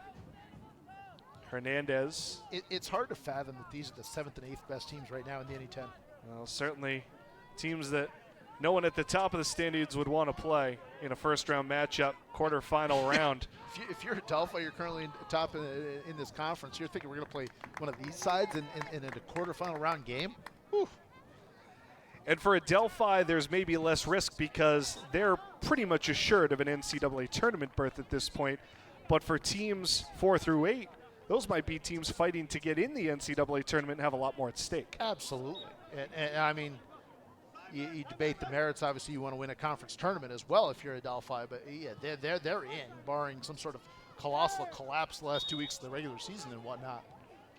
But yeah, I mean, those games often dictate which teams make up that NCAA regional field. And it would be hard to think of Southern New Hampshire sort of coming from an underdog position, just given what this program has accomplished the last few years. But maybe it's an opportunity for Josh Taylor's club to sort of embody a different role. And they might need to win the conference tournament. They're probably, in all likelihood, going to need to win the NE10 tournament to qualify for the NCAA tournament, get that automatic qualification bid. Or at least certainly make a splash. That being said, I mean, their strength of schedule is huge. You got to be massive. Regional rankings come out later this next week, and we'll see where things shake out as you start to look at NCAAs and think about the teams that make up the regional field. But a lot to be said between now and then. But obviously, the winner of the NE10 tournament does qualify for the NCAAs. Certainly, have gone out and challenged themselves as they usually do. Yeah, they play in the region. Yeah, they played play a ranked everybody. Wilmington team. Doubt. They play everybody. Advantage played here for Lemoyne on the foul. Dolphins looking for the lead. Rohrhirch's shot. That goes wide. Missed that badly. Muthedan able to track it down, though. His cross. Quinn is there. Yeah, Rohrhirch has been so solid. That was really his lone mistake of the afternoon so far. That one just sort of scooted away from him. And one of the few times he was able to line up a clean shot as well. Yep. Hernandez with a soft pass gave it right away to Falcone, but he lost it along the end line. Quick throw taken by Southern New Hampshire, and this is going to be a warning on the Lemoyne bench. Yep. The Dolphins. I think Bruno Mazza will say, listen, I'll listen to you, Coach Tom Bonus, but I'm not going to listen to all these guys in pennies over here. The Dolphin bench frustrated with the lack of a foul call on Hernandez that time.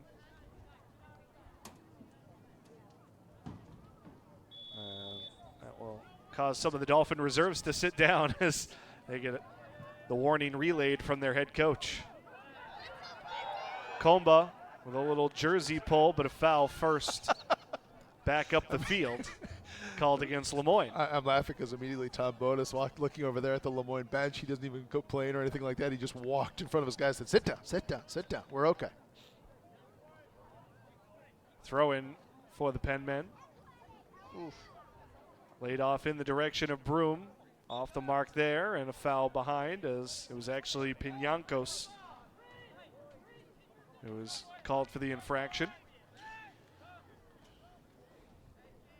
Starting to get to the point where we might expect to see some subs. I have to imagine Josh Taylor is going to call back on the freshman Sprchakovic, who scored the opener of this one for Southern New Hampshire. As this game has taken a much more open tenor, I would agree. His creativity would certainly be invited back on the field. I would agree. I think we'll see him going forward. The question is, who does he replace? I mean, that's Southern New Hampshire. Who does the freshman replace in the lineup? Well, certainly credit for Gonsalves. He scored a terrific goal, had another great scoring opportunity, but man, unable to reel in that one there. And Sprchakovic and Satrustigi were able to create a lot of havoc in what was a more defensive-minded first half. No doubt. So we'll see if that's the pairing Josh Taylor wants to go with again. And obviously, with Satrustigi still working his way back to health, who knows if he's going to be able to go the entire half. We speculated he started the second half because he's loose, he's feeling good, he's gotten some opportunities to make some runs in the first half. He's loose. Do they ride him while he's out there? And we'll see if he can go a full 45 here in half number 2. Piñancos with a little chip down the side for Raposo. He's got some room. Ortega staring him down. Raposo returns. Piñancos, a little chip. Gonsalves tried to turn it. And Marr quickly off his line to reel that one in.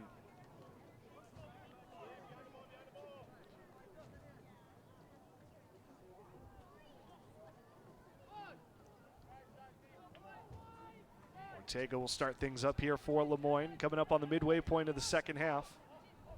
2-2 the score. This one played through in the direction of Rohrhirch, but over to cut it off was Moore.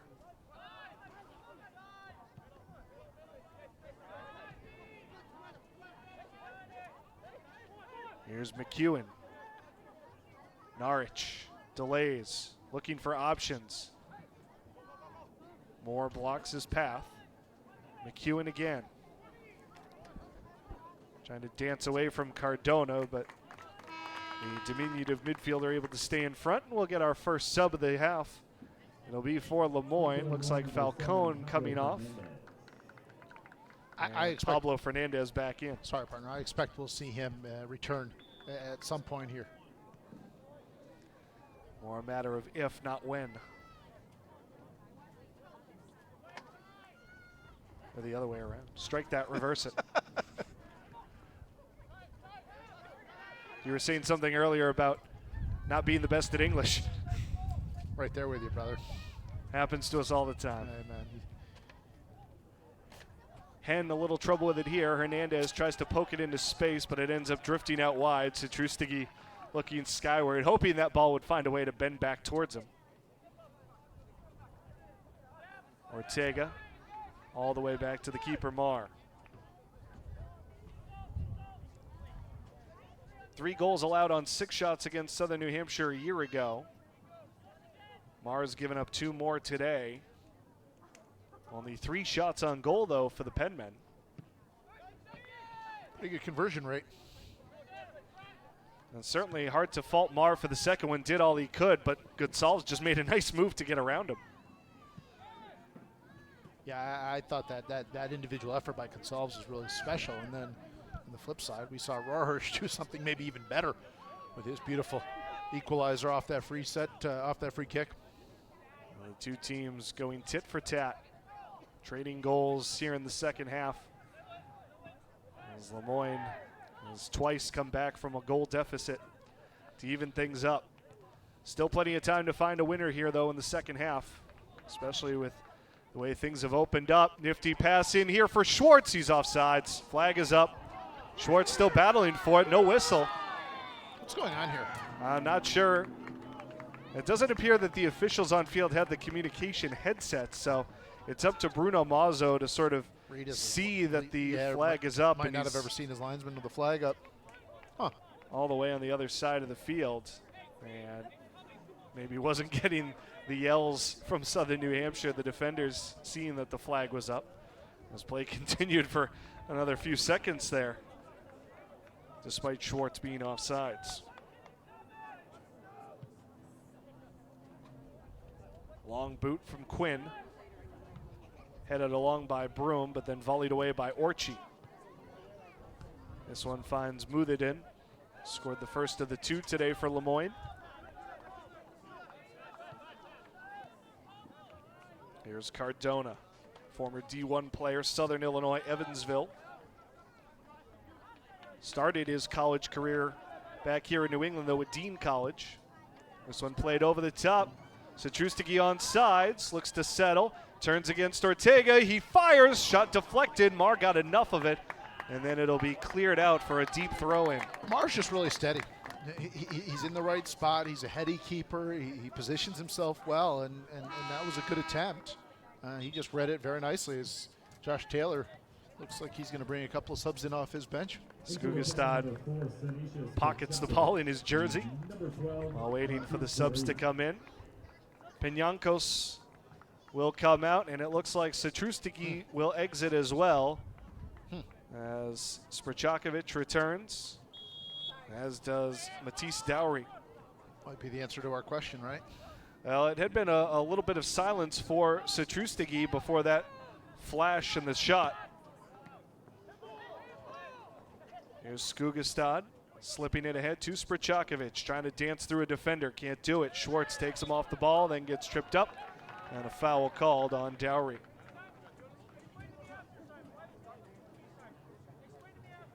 Now, though, with the second half substitution rules, we could see Satrustigi come back at some point.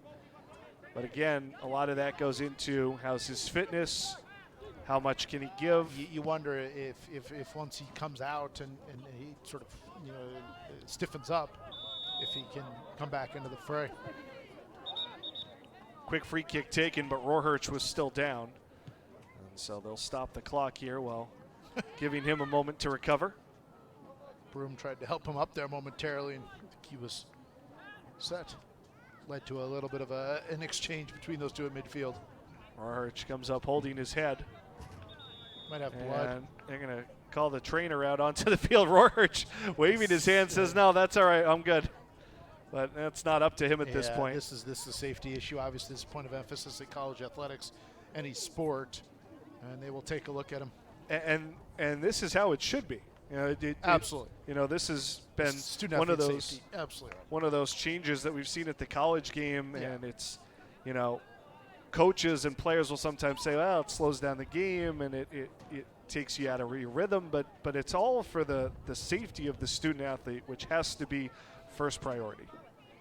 Undoubtedly the case, and head athletic trainer Scott Peterson, who travels with the Moyne men's soccer team, takes a look at him, and obviously he'll be able to hop right back in, assuming he checks out okay. So Rohrhurch has to be subbed out here, replaced by Terrence Chrysler Howard, the sophomore from Toronto. Terrific name, by the way. Terrence Chrysler Howard. Give me that. That's like a stage name of all-day proportions. Out of the Toronto Prep School? Yeah, give me that. I was born in something else. Signing up for Terrence Chrysler Howard right now. Well, you've got the three-name gimmick working as well. It's not good, though. It's not like that. Here's Sprchakovic, part of the all-name team as well. Gliding back out, takes the handoff from Dowry.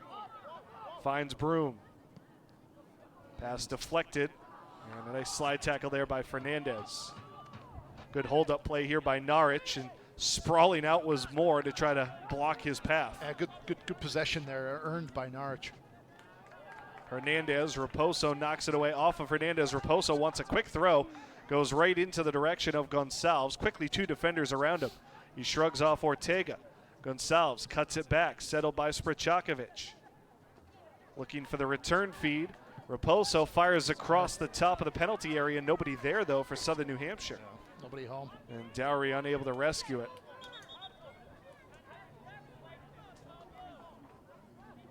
Looks like Rohrhurch is ready to return.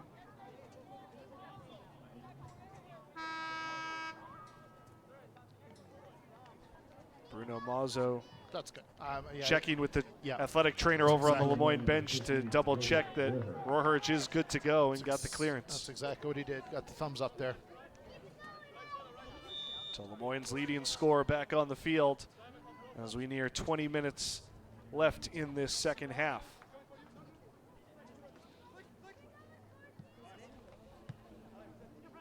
This one played back by Broom, not held in by Dowry.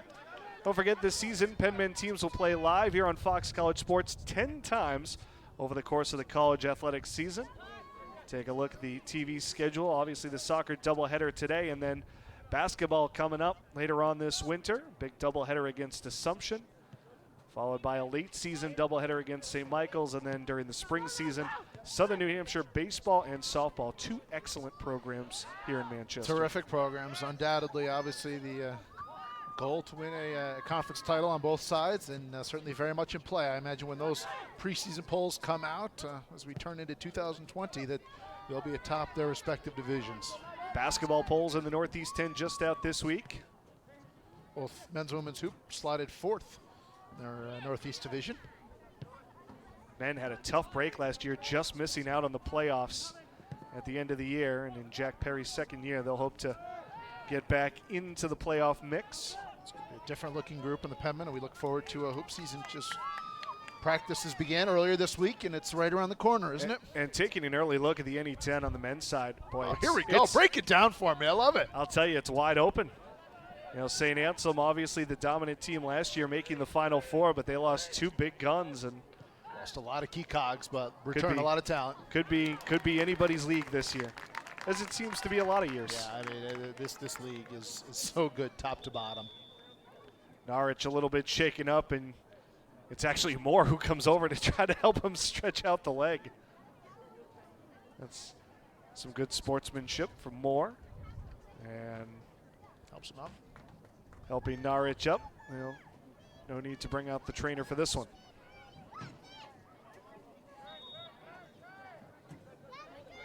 Ooh, they done the throw in, got it right back. Slips it back through to Schwartz. Broom knocks him off the ball. Broom got the quick exit pass from Skugestad.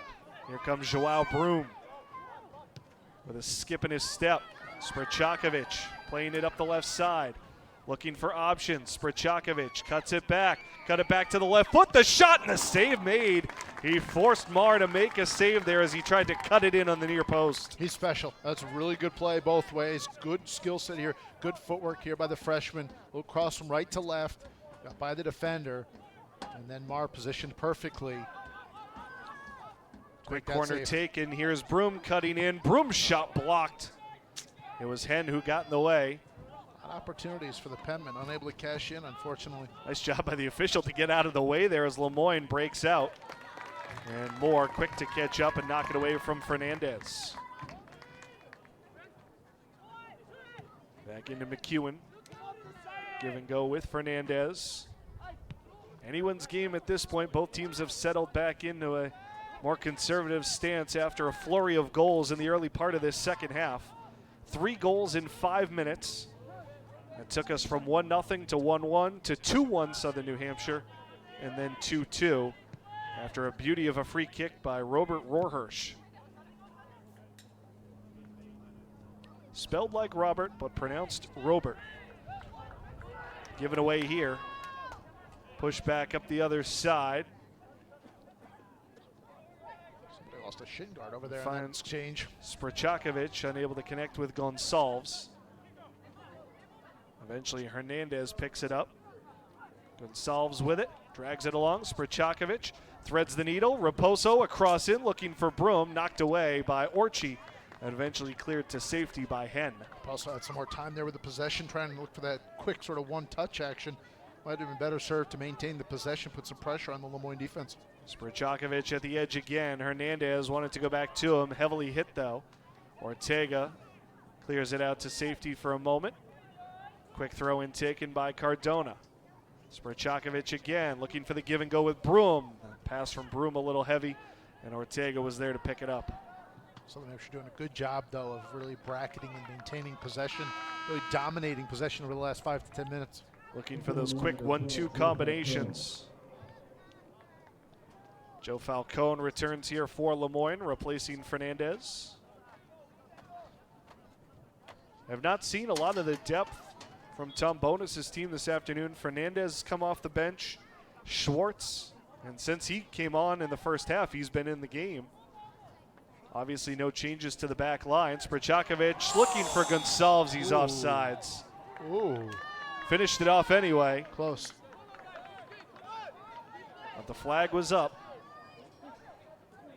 Maybe just needed that pass. You could hear that another half second early. Keep playing, keep playing. Yeah, it was the right call. Too bad. Just had a step or so in front of that back line. Naric actually on sides. Comba thought he was off, but Raposo kept him on. Yeah, that's right. And thankfully Raposo kept playing because Comba was looking for the flag. Gets knocked down by Naric here. That'll be a foul. Quick free kick taken. And now Bruno Mazzo signaling over to one of the Penmen. I think he's calling over Gonsalves. Huh. Maybe still griping about the last offside call. Bruno Mazzo saying, hey, let's move on. I think Josh Taylor, now he's speaking with the Southern Hampshire head coach, saying, just play. Let's go. It's done with. Let's go. Well, certainly as we wind down to crunch time here, the pressure for both teams going to amp up. Valuable 3 points on the line in this one. Again, this is a huge contest for both sides. We talked about Southern Hampshire's schedule. Well, Lemoyne also plays those 5 teams in the bottom of the standings, so this game equally as important for them. After today, the Dolphins return home and take on St. Anselm in a midweek contest. Penmen will be here on the road, I should say, on Wednesday. Back in action up in Vermont against St. Michael's. A couple of road games this week. At St. Michael's, then at New Haven. And while those are winnable games on paper, often dangerous. And especially go down there to New Haven. That could be a tough place to get a good result. On a tough travel setup in general. Drive north for a couple hours for a midweek matchup, and then you have to go south into Connecticut, for another 3-hour drive for a tough matchup with the Chargers.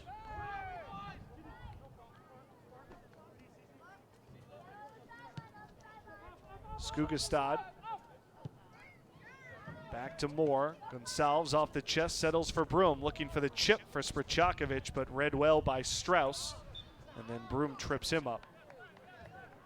Well, Broom had some space there to maybe take a shot if he wanted, with both Strauss and McEwen keen on Sprchakovic there, but he tried to force the pass in. He probably needs to be a little bit more selfish at times, agreed. We see him try to sort of thread the needle, make the perfect pass, and might be better served just to put it on the face of the net, see if something good can happen that way, maybe a second chance, or misplayed by the keeper. Quinn will settle this one down. Fernandez providing a little token pressure. Satrustigi trying to warm himself up again over by the Southern New Hampshire bench, so Josh Taylor hoping his star forward can give it another go here with his team in search of a breakthrough goal. Yeah, you get the feeling like the next one will be the decider either way. Long ball over the top, Comba all over it. I know we saw a flurry of goals to start this half, but obviously as this half has worn on, this game has been played a little bit tighter both ways, not nearly as open-minded for either way as this half has worn on. Sprchakovic looking for options, unable to connect with Skugestad there, who is venturing forward. And we will see Satrustigi. Yeah, interesting. He's going to come back on here, replacing Gonsalves, it looks like. Who's not happy about coming out. Gonsalves scoring the second goal of the day for Southern New Hampshire on an excellent individual effort. But I don't know if you can complain too much when you're coming out and being replaced by an All-American. No, and especially as you talked about, I mean, there's a chance he returns to the game. I think he's just frustrated because he's feeling good, but it's hard to argue that. Meanwhile, Schwartz comes out for Lemoyne, replaced by Terrence Chrysler-Howard. Skugestad for Dowry. Powered up to Sprchakovic. Hernandez finds the open man, Raposo. Carey. Yep. Good decision there. Walk it into open space. No a lot of green in front of him. Dropped it back off, tried to get it back. Ortega got in the way, though, from Cardona's pass. Return to Hernandez. Skugestad. Sprchakovic wants to be on the ball. Back over to Cardona. Raposo makes himself available. Slips it back. Cardona. Lemoyne very solid defensively. Sprchakovic caught.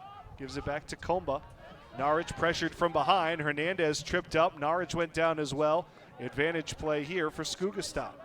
Sprchakovic goes back. Players down. Now they'll stop the clock with 10:22 to go and allow both Hernandez and Norwich a moment to get up. Interesting sequence both ways there. I thought Southern Hampshire did a really outstanding job with the possession and switching field on a couple of occasions. And on the flip side, Lemoyne doing a great job maintaining their shape defensively, not allowing any cracks or any really opportunities for any sort of through balls for the Penmen. We'll see if they give the Penmen the free kick opportunity here. Originally, it was an advantage play. And then called for the injury. It'll just be a drop ball here, and Lemoyne will give it back. Southern Hampshire sideline asking, why wasn't that a free kick? Now, once you get the advantage play, you can't all of a sudden then go back and take the free kick opportunity.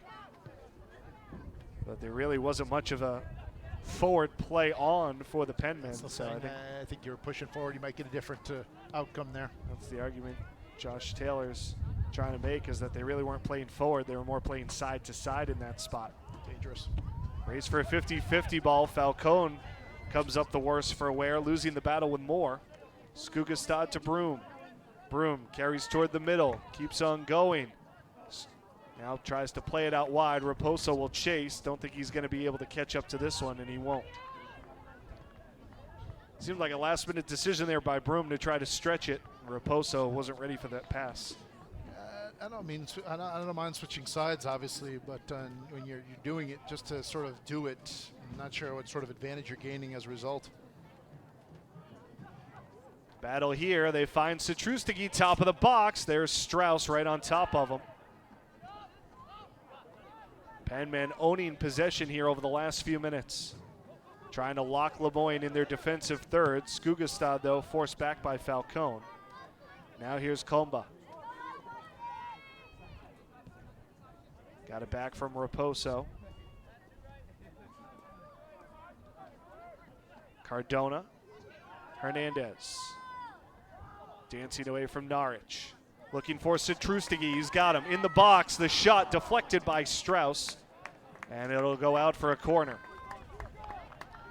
Again, one touch and shot from Citrustigi. And bracketed by 3 green jerseys, he finds a way to make a play on the ball. It just shows his remarkable skill and a good defensive effort there by Lemoyne. Quick corner taken by Sprchakovic. Here comes the cross. Nobody there. Headed away easily. It'll come all the way out to Hernandez. Hernandez, a rocket shot. Didn't miss by much. Saw him take one of those early on when there hadn't been a shot in the game. That time, he came a little bit closer. He did, and that was not a bad attempt either. He did not miss that far corner by much.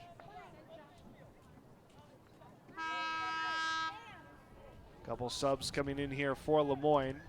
Looks like Muthading coming back in. Fernandez coming out. I have liked what I've seen from Muthading. He's done some good things. Limited opportunities on the ball. Obviously scored the first goal of the game for Lemoyne, but he's proved to be dangerous when he's gotten a chance. Schwartz returning as well, as Falcone will sub out. Under 7:30 to go. As you said, next goal will very likely decide it. Not much distance on the goal kick that time from Marr, but Schwartz is able to settle it. It's the first time Lemoyne's had possession in the Southern Hampshire zone in what feels like an eternity. Yeah, it's been all Penmen over the last 5 minutes, but all it takes is one. Lemoyne looking for that one here. Here's Rohrhirsch. Scored on a great free kick to end that exchange of scores early in the second half. Tied it up at 2. Nice little chip, Rohrhirsch. Got it inside. Hard slide tackle. Comba comes up with it as he looks to start the breakout for Southern New Hampshire. Played back to Cardona. Hernandez.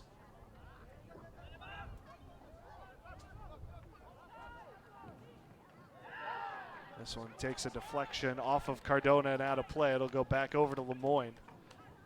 Promising start to that counter by Southern New Hampshire, but not much going on. Great interception by Broom. Sprchakovic tried to play it in his space, but Citrustigi didn't have the angle. No, he didn't. Again, those green jerseys back there, they're not going to allow number 9 in that white uniform, Alex Citrustigi, to get any sort of free opportunity. How much of it for Southern New Hampshire is just looking to give Citrustigi a shot at a 50-50 ball situation, just having the confidence that he'll be able to win more often than not? You just trust his ability, right? I mean, you give him a chance to put the ball on his feet and run under it, something like that. But the same token, as I said earlier, you can't fall in love with that. That can become your only offense, your only thing you're looking for. That can't dictate what you want to do, and you can't look to do that every time. In certain opportunities, yes, but that can't become your focal point offensively. You still got to maintain your shape and maintain possession of the ball on this side, which I actually think Southern Hampshire's done an outstanding job over the last 15 or 20 minutes. Comba puts on the brakes, tries to dance away from Rohrhirsch. He'll step up and join the rush here. Southern Hampshire looks better the last few minutes. Sprchakovic tried to slip it through, but Orchi there to intercept. Taken right back on a nifty play by Cardona. Hard slide tackle by Schwartz to win it back. That was a good win there by Schwartz, to his credit. Good 50-50 ball. Rohrhirsch back to Ortega. Under some pressure. Given away. Sprchakovic charging on. Slips it through. Back across. And there's Strauss intercepting the pass from Broom. Trying to put that one on net, maybe. Hernandez to Broom, turns, Broom with a shot, tipped over. I think Marr did in fact get a piece of it with a left hand. Whew. And it will be a corner here for the Penmen. I love that thought there by Broom. Just a little flick. Just got enough with the left hand, did the Lemoyne goalkeeper. But good thought. Well, I think that's a goal if he doesn't get a piece of it too. Here comes the in-swinger, deflected on by Broom and out wide. Put up. Did not manage to redirect it back on net. Falcone going to come back in here.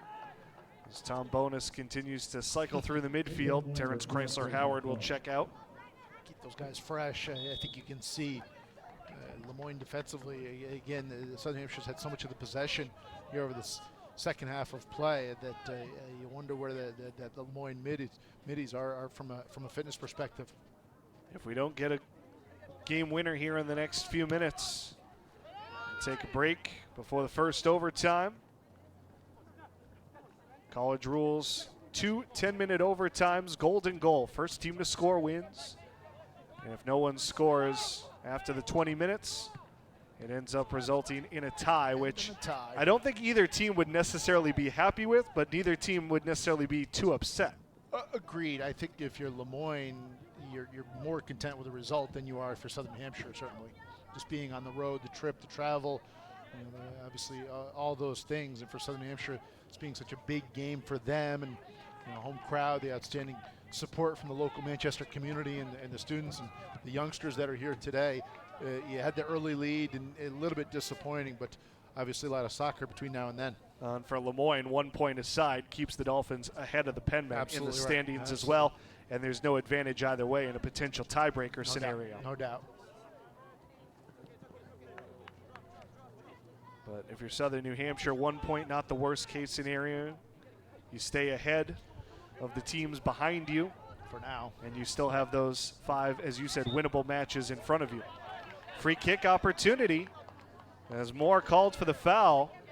This is a few yards closer from where Rohrhirsch scored before, so you can bet he's going to be the one to line up behind this one. Don't be surprised to see 15 coming forward and trying to replicate what he did earlier this half. Rohrhirsch taking his time as Bruno Mazzo marches off the 10 yards for the Penmen wall. They'll set up with 3, it looks like. Quinn calling out the instructions. Now Broom joins the group. Same thing coming here.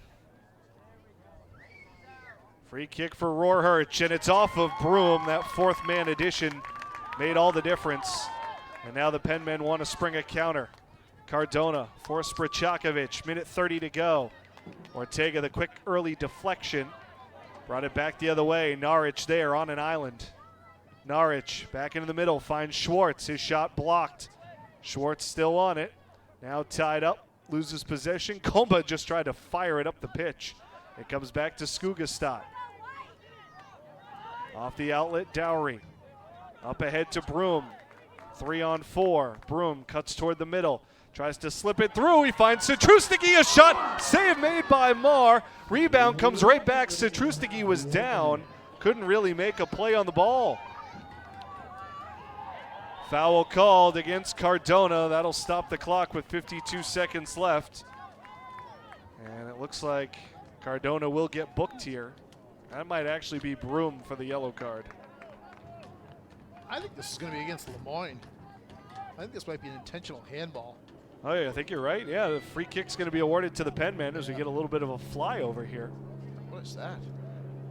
Biplane coming for a visit here at Penmen Stadium. Well, this is a good chance here with under a minute left. You've got a free kick just about 3 yards outside the box. On that, just after another fortunate bounce for Citrustigi. And Marr had to come up with another key save. Sprchakovic will line up the free kick. Freshman sends it in, headed up and out for Falcone. Corner kick coming up. Penmen are going to have to hustle here. Dowry and Sprchakovic both racing after it. Yeah, this is what you want, though. You've got time to get organized here. Dowry will take it. Sprchakovic heads back toward the box. Kick taken with 30 seconds left. Player knocked down inside, taken back out. Another corner coming. Broom trying to get back to his feet quickly. 20 seconds left. Another boot from Dowry. Broom's flick comes back toward the top. Comba looking for a bicycle kick. It'll be taken out on the near side. 10 seconds left. Quick throw. Sprchakovic settles it down. Hernandez got it into the box. Cleared out. Hernandez one more shot. It'll sail high. And we will have overtime here in Manchester. 90 minutes not enough, as it is tied 2-2. We'll take a quick timeout and be back with another look at the second half highlights before we take overtime between the Penmen and Dolphins here on Fox College Sports. It's a picture-perfect fall afternoon in Manchester and a pivotal Northeast 10 Conference matchup as the Southern New Hampshire University Penmen get set to take on the Moyne Dolphins.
Welcome back here to Manchester alongside Jacob Van Ryn, Ben Alger with you for coverage of Penmen soccer on Fox College Sports.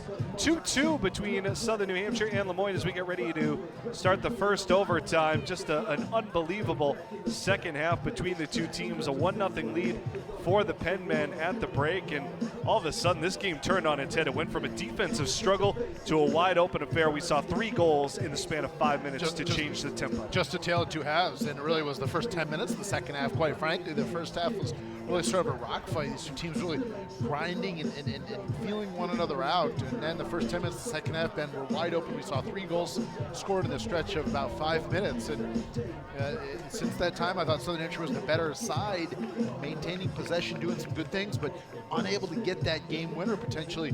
Le Moyne defense, as advertised, was coming up strong, making the plays, not allowing many cracks, and Southern Hampshire can't get frustrated.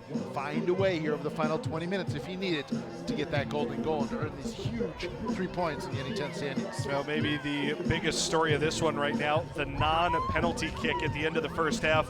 Alex Satrusty taken down in the box, pushed down apparently, looked like a foul to our eyes, but not called by Bruno Mazzo. Obviously no penalty kick. It stayed a 1-0 game at that point, and you think if that PK had been awarded, 2-0 lead for the Penmen at half, assuming they put away the PK, and that could have changed the whole tempo of things. Yeah, you take a look at the scoring recap how we ended up with this 2-2 game heading into our first overtime session. But you're right, that was a huge no call. We've seen some spectacular individual efforts among this spectacular play by Gonsalves, and then, boy, this effort from Orange was really special to equalize this game up at 2 apiece, and both teams capitalizing on their opportunities. But a huge game and 2 really good teams. 2 the storied programs in this region, 2 of the perennial powers, and it's played out in front of us on the pitch down below. Well, and aside from the non-penalty kick, perhaps the biggest close call in these games has been the opportunities that Satrusty has had. Missed a point-blank chance as part of that frenetic rally early in the second half, and had another chance right near the end of regulation as well. And then the Rohrhirsch missed attempt when he was just outside the goal box. So chances both ways, agreed. Satrusty certainly had some chances and unable to capitalize. so far. And he is not out there. He actually is out there to start this overtime session. He and Sprchakovic up front. The two up top for Southern New Hampshire. Pretty much how they ended regulation as they start the first overtime with possession. Shots 59 in favor of the Penmen at the end of regulation. 7-4 edge in shots on goal as well. Broom will settle this one down. Raposo, Satrustiki able to stay onside. And now Ortega will just hammer it the other way. Seems like Broom, and you wonder, because of Satrustiki missing time with his injuries, you know, he and Broom just not on the same page. A couple of times there have been some long faces from the two of them, just unable to hook up on chances. Hernandez and Cardona in a lot of traffic, able to navigate their way through. Cardona pressing on, stumbling, bumbling, fumbling it away as he gets it to Sprchakovic. Cardona still down. Play on for the Penmen. Raposo, Broom plays it up the line. Raposo charging. The early cross way over the head of Satrustiki. And it'll find its way to McEwen. Blocked down by Dowry as he keeps it in play.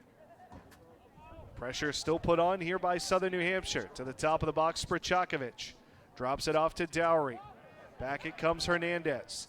Finds Satrustiki coming back for the ball, but immediately surrounded by three Dolphin defenders. Now Hernandez ventures forward, pivot, shoots, and it fires wide. Cardona still down near the midfield stripe. Comba over to tend to his fallen teammate. As Cardona has been a spark plug since coming on late in the first half. I thought this was a cramp issue originally. Yeah, I think it still is, actually. Just unable to release that pressure. And that attempt just sailing wide on the Lemoyne goal. It missed by a few feet, but not a bad attempt. Cardona talked about his ability coming down from D1, Southern Illinois, Evansville.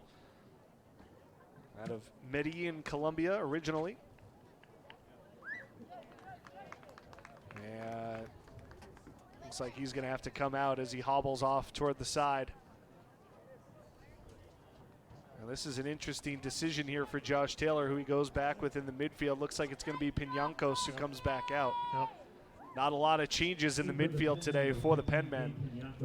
That was really one of the only ones with Cardona in for Piñancos. And both teams have kept the subs fairly minimal.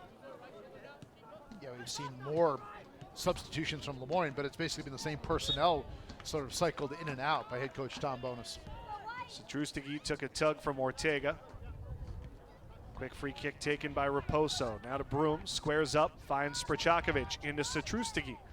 Looking for the back pass. Dowry coming forward, Skugestad. The Norwegian wingback. Out to Broom. Quick little give and go with Sprchakovic. Now played down the left side, Skugestad making a run. He'll get there, puts on the brakes. Pressure from Mudedan. Back it comes, Sprchakovic sprints toward the end line. He's got an angle. Sprchakovic tries to cut it back. It's deflected out, and it'll go for a Southern New Hampshire corner. Seventh of the game upcoming here for the Penmen. They've not really gotten a great one as of yet in one of these set pieces. Sprchakovic. Use the full side of the field. They've come a lot to the near side, near post action. Several yards off the ball as he lines up this one. Puts some air under that one. Headed away by Orchi out to Hernandez. He'll take a shot. And that one again rockets wide. Kiko Hernandez taking a few of those from 20-plus yards out, and he's starting to come closer. Not missing by much on his last two attempts, that's for sure. That was a rocket. I was surprised he got all the way through all that traffic. A lot of jerseys, both green and white, in the way. Oof. And that's part of the strategy, you'd have to think, those low line drive shots looking for a deflection. It's like you see in hockey, right? The ball that's touching off somebody and redirecting in front of the net. Hernandez, Northeast 10 third teamer 2 years ago in his first season, also part of the all-rookie team that year.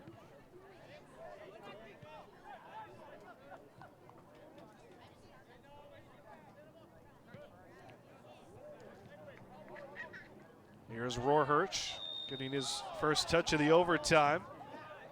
Foul called on Southern New Hampshire. Both sides frustrated with that call. Southern Hampshire didn't think it was a foul, and Lemoyne didn't want play to be interrupted. Rohrhirsch was able to maintain possession as he kept going forward there. Does not look like he's going to take this free kick, though. Instead, it'll be Tom Henn, the redshirt freshman, who will line this one up.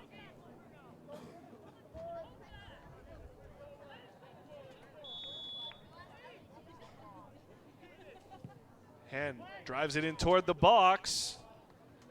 Headed away by Hernandez. In the end, it'll go out for a throw-in. Strauss, I believe, was the intended target. Actually, it was Orchie toward that back post. Orchie's come forward here, as we've seen on a couple of opportunities for Lemoyne today. Falcone looks like he's winding up a long throw. This has become more and more a part of strategy for teams down this area of the field. Falcone put some air under it. Dolphins unable to win the battle in the box. Comba unable to clear it cleanly. Raposo gives it back up. And now the Penmen will boot it to safety. Some miscommunication there amongst the Southern Hampshire players. A couple of players thought they had a bead on it, and it led to it sort of being punched around. Unfortunate there. Norwich will come out for the first time today. A change up front for Lemoyne. Surprising. I believe this is Brandon Mimas coming in. Sophomore from Baldwinsville, New York, another upstate product. Local product, transfer from UAlbany. Getting his first action today. Schwartz charging on, blocked off there by Moore. Here's Muthaden trying to bring it in. Skugestad pokes that one away, and now the Penmen will look to counter. Broom with some running room, looking to thread the needle. Forced to Trustigi, tries to cut in behind Ortega. And make that Orchie who cuts him off. Mar fell down there for a second. It was fortunate for Lemoyne that Trustigi was unable to get any sort of possession there, because he might have been caught in no man's land. You can see Trustigi sort of just trying to pick his spots. As again, may not be quite back to 100% health, but this is a situation where Josh Taylor knows that he needs something from Trustigi here. And this is his last semester of eligibility, so I know you're not at 100%, but man, it's sort of now or never time, and you know what I've called the biggest game of the year to this point for the Penmen. Hernandez almost gives it away. Comba back there to help him out, though. Raposo up ahead. Pinancos gets the return feed from Broom. Pinancos pulled down by Schwartz. No call. I thought that was a good no call. I thought he took a dive there. Well, the play on. The Penmen win it back quickly. Hernandez tries to thread the needle. Again, Orchie in the way. I think he had to go wide there. There's too many green jerseys. Pinancos knocks it back to Raposo. Up the line, Broom trying to drag it on against Ortega, able to maintain possession. Broom, nifty pass to slip it through for Raposo. Knocked away by Henn out of bounds. It'll be a throw-in for Southern New Hampshire. Penmen have had the better of the chances so far here in the first overtime. Here's Sprchakovic trying to drive toward the middle. Run off the play, though, by Schwartz. Counterattack quickly snuffed out. As Moore stepped forward. Hernandez. Dowry on the turn. Out wide, Skugestad. Muthaden over to angle him out. Back to Sprchakovic. Again, he wants to be on the ball so badly. Got the return feed there. Sprchakovic, a little chip in towards Trustigi. Sort of a half shot, half pass there. And it ended up becoming nothing in the end. Sort of got through cleanly there, expecting some sort of redirect.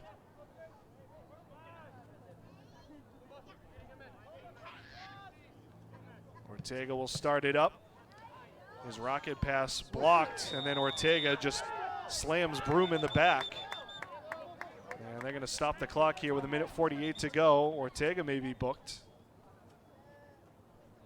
And just going to be a warning instead from Bruno Mazzo.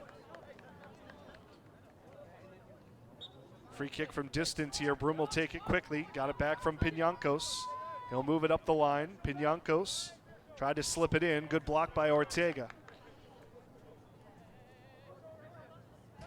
Quick throw again from Raposo. Broom looking for options. Turns to face. Able to slip it through. Pinancos has an angle. Pinancos, a shot! Oh, over the bar. Tried to sell the pass and sneak it short side, but just elevated it too much. Did Pinancos. And It's easier said than done, but you got to find a way to get that ball in net. I mean, a beautiful fake and just trying to go near side, top of the goal mouth, and unfortunately it sails up over. Pablo Fernandez comes in for Lemoyne, replaces Muthiden. Muthiden really doesn't stay on the field long, plays limited stretches. Into the final minute of the first overtime. Penmen with a few more opportunities, but have yet to find a way to break through here in this overtime. They switch sides. Sprchakovic for Dowry towards the corner. Oh, he spun around Falcone. Dowry fights to get back to it. He finds Satrustigi, no room for a shot, out the other side. It is tracked down here by Raposo, under 30 seconds. Raposo tripped up, can't stay on the ball, and Fernandez will have a chance to clear.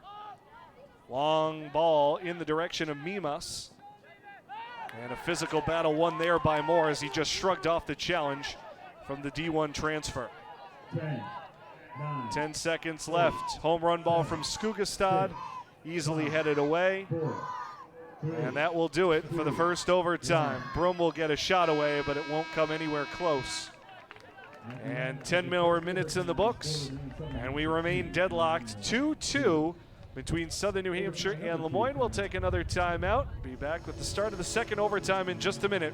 This is coverage of Penmen Soccer here on Fox College Sports.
Welcome back here to Manchester, Penmen Stadium, where Southern New Hampshire and Lemoyne remain deadlocked 2-2 as we get ready to start the second overtime. Ben Ulcha here with Jacob Van Ryn. First of a college soccer doubleheader here today on Fox College Sports. Remind you to stick around, and it'll probably be slightly after 4 o'clock now at this point. I would say so, yeah. For the Southern New Hampshire women taking on Assumption.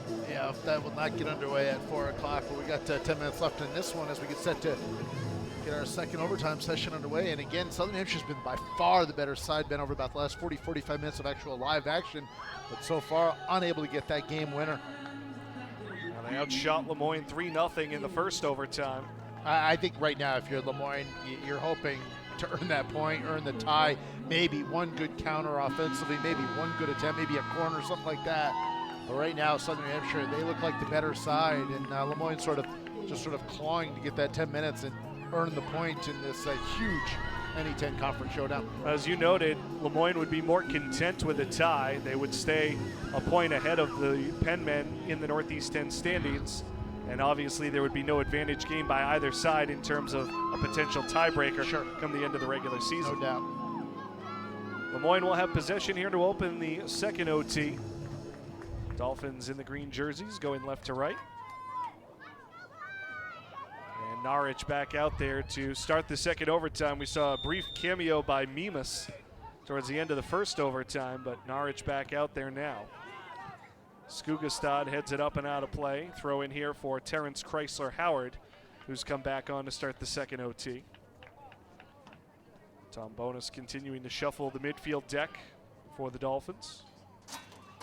Rohrhirch, Muthiden gave it up. Here's Sprchakovic. Long ball in the direction of Satrustigi. He chests it down, tries to cut it back. Satrustigi to the middle. Shot got away. It was blocked by Strauss, and he'll go out for a Penmen corner. Another great look for Alex Satrustigi. That's a great job there playing the ball forward, letting him get an opportunity, and Satrustigi does a good job to get the possession, and then a good attempt thwarted by the Lemoyne defense, but it results in a Penmen corner here. Smrchakovic looking to take it quickly. Dowry comes over. Might be calling him off here. They take the short corner instead. Smrchakovic the cross. Komba goes upstairs and runs into Marr. And Marr comes down with the ball. He's really steady. Marr is really good in that back line. He's active. He just always seems to be in the right position. And to his credit, he replaced a legend for Lemoyne. Ben Bury is probably the best goalkeeper in that school's history. He now plays professionally. And Marr has really, really shined here today. Now Lemoyne back the other way. Miscommunication there between Norwich and Mutheden. Norwich wanted Mutheden to make a run, and he cut it off instead. Long boot there from Quinn, unable to connect with Broom. Settled back down for Orchie. Well, Lemoyne content just to knock it around a little bit here. Falcone will charge on. Played up ahead. Here's Rohrhirsch. Make that Norwich. Back to Mutheden, top of the box. Played forward for Schwartz, and it is cut out on a nice read by Jonik Moore. Their action in the box is really crisp. They really find one another quite nicely. They put a lot of pressure on you. Limited chances with it down there, but when they get it in the opponent's box, they make some good things happen. Skugestad wins the header. Citrustigi wants to spark the counter. Get off it, make that run forward. Here's Smrchakovic. Gonsalves out there as well. 3 forwards on the field for the first time today for the Penmen. Gonsalves, the cross in, headed away by Strauss, excuse me. Mutheden looking to break out on the counter. Gonsalves slows him up. Mutheden just back into open space, and it's Schwartz who was able to get to it. Advantage play here as Rohrhirsch got knocked down. Norwich was looking for Schwartz. Too many white jerseys in the way, though. Back to Falcone. Had Rohrhirsch up the right side. Instead, try to give and go with Schwartz. Falcone stays with it. Lining up the deep shot. He'll take it, and it goes just high. Not a bad take from Falcone. Not at all. And I think if you're in Lemoyne, that's exactly what you want. Good possession there for a few seconds. Results in a long chance, but a good one. That one just kept rising for the junior from Manlius, New York.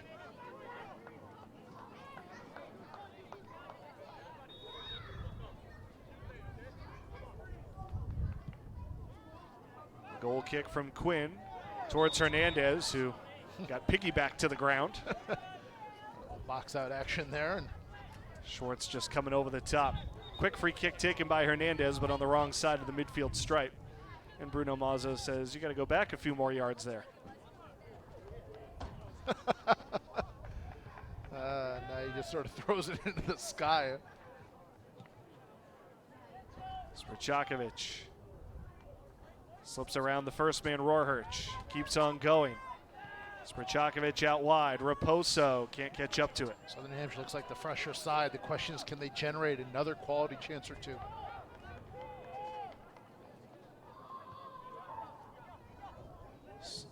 Gonsalves settles. Broom fires wide. And Broom not happy with that chance. Another change here for Lemoyne. Pablo Fernandez returns. Falcone will exit.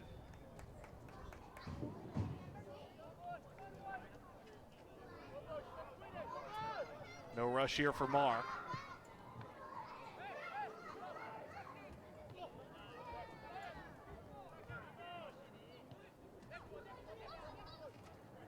Fernandez cut off by Raposo. Looking for Broom, just slipped underneath him, but a foul behind the play as Raposo was knocked down by Hen. Tough call there on Hen.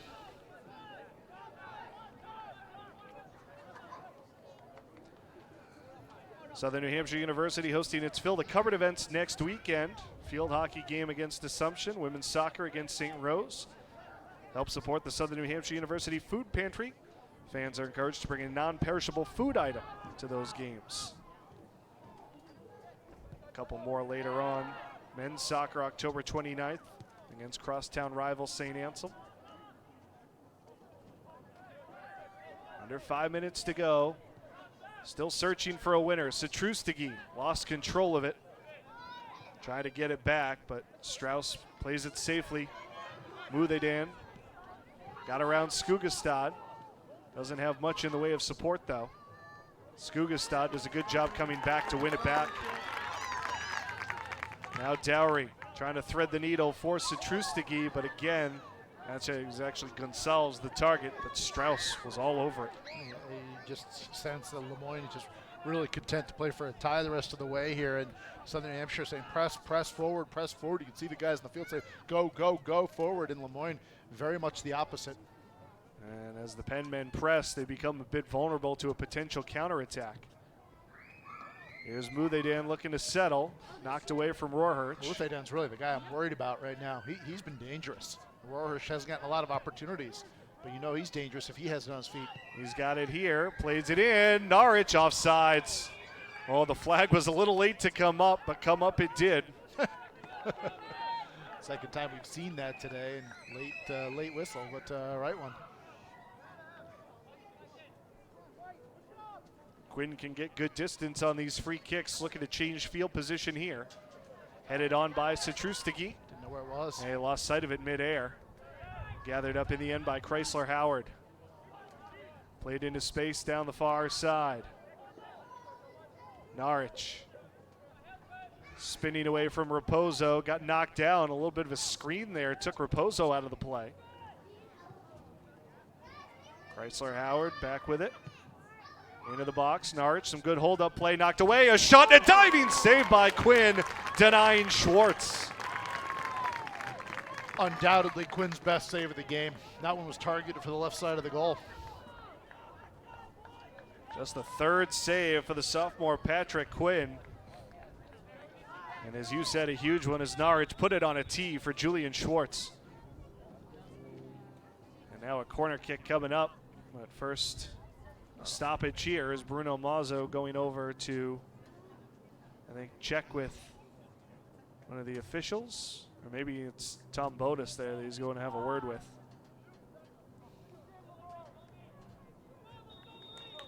Rohrhirsch will take the corner kick. No, it'll be Hen instead, punched away by Quinn. Out to safety. Muthedan, a little problem with the header. And Fernandez just has to play it out for a throw. Coming up on 2 minutes to go in the second overtime. Again, if there's no winner here, 2-2 draw is the result. Long ball over the top. Gonsalves has a beat on it. Gonsalves tries to put on the brakes, fights his way past Orchi, and the shot deflected out by Ortega.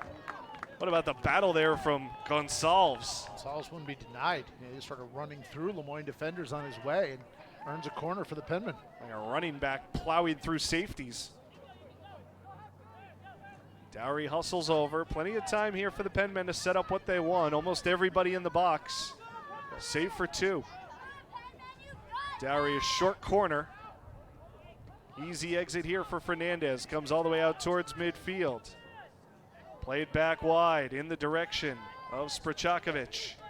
Goes one way, then the other on Rohrhirsch. Sprchakovic still with it. Tries to slip it through to Piñacos. Tried to drag it through, but the Penmen going 2-on-3. Not going to win that numbers game.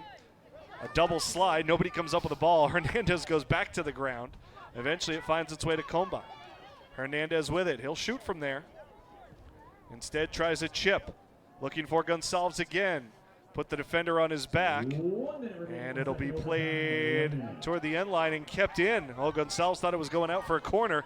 Instead, McEwen chased after it, and the ball was slow enough that it stayed in play. Now you got a foul there as Gonsalves, a little bit of frustration. Again, I think he was anticipating corner No there doubt. and just didn't realize how slow that ball was moving. No doubt, and Lemoyne real content to take their time here, play something forward. Long ball settled by Norwich. Tied up, tripped up, no call. Penmen get it back.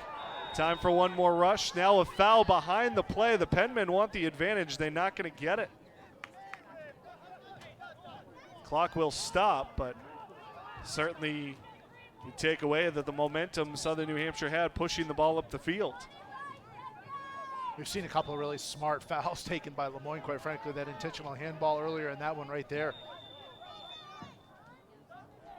Clock rolling again, down to 21-2.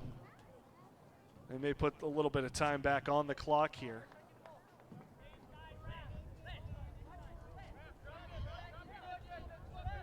Nothing indicated. Well, now they move it to 32 seconds. So they put almost 11 seconds back on the clock. Free kick from Moore. In the direction of Broom. He'll settle it off the high hop. Broom turns toward the end line. The cross and into the safe hands of Marr. Satrustigi was waiting if it slipped through, but the sophomore was sure-handed there. Offsides on Lemoyne. There's a play on. 8, 7, Less than 10 seconds left. Sprchakovic the chip. Gonsalves not going to be able to get a shot away, and it will result in a 2-2 draw. A couple Dolphins players collapse on the field. A hard-working defensive effort for Southern New Hampshire, though. Much the same story we've seen from Josh Taylor's club this year. A first-half lead disappears quickly. They got it back, but gave it back in the end on a great free kick taken by Rohrhirsch. And Lemoyne is able to secure a crucial point to stay ahead of the Penmen in the NE10 standings. Just a whale of a game. I mean, a high-level NE10 showdown between two of the premier programs in this region. And unfortunately for Southern Hampshire, you feel like more of the same. Absolutely right, Ben. And you earn a good point against a quality opponent, but at the same token, when you had a lead on a couple of occasions, feels like a missed opportunity and sort of history repeating itself, unfortunately, during the 2019 campaign for Southern New Hampshire here this afternoon. Let's take you back through how we got to our final result. In the first half, it was a defensive battle, eventually broken through by Sinisa Sprchakovic in the 22nd minute on a terrific shot. The second half, it was just wide open. Michael Gonsalves broke a 1-1 tie here on a nice play to get around the goalkeeper Marr. And on the other side for Lemoyne, the goals coming from Noah Mutheden and Robert Rohrhirsch. Really high-level game. I mean, just good action both ways. The second half, very different than the first half, and obviously overtime. I thought the Penmen were the better side for about the final 45 minutes. This game, final 25 minutes the second half, and certainly the two overtime sessions, but unable to find a way to get that game-winning goal. A lot of credit to the Lemoyne goaltender. He played really well, did Marr, and fortunately for Southern Hampshire, some quality chances, unable to get the job done. But a point in the standings, and as we talked about, a lot of winnable games on the horizon, so you hope they can right the ship, get back on track, and get some wins, earn some points as we look forward, and earn a berth not only in the NE10 tournament, but maybe climb the standings and catch a few of those teams ahead of them currently in the standings. Well, that stretch run starts on Wednesday with a road trip up to Vermont to take on St. Michael's, a midweek match. Lemoyne hosts St. Anselm on Wednesday as well. That will do it for us. The final score, Southern New Hampshire 2, Lemoyne 2. The Dolphins go to 7-4-1 on the year, 3-3-1 in the Northeast 10. The Penmen 4-4-3 overall, 2-3-2 in the Northeast 10. They remain a point behind the Dolphins in the standings. My broadcast partner, Ben Ryan, so long for now from the Penmen Stadium. We invite you to come back for the second half of our college soccer doubleheader. Southern New Hampshire University women take on Assumption in just a little bit. We'll see you again here.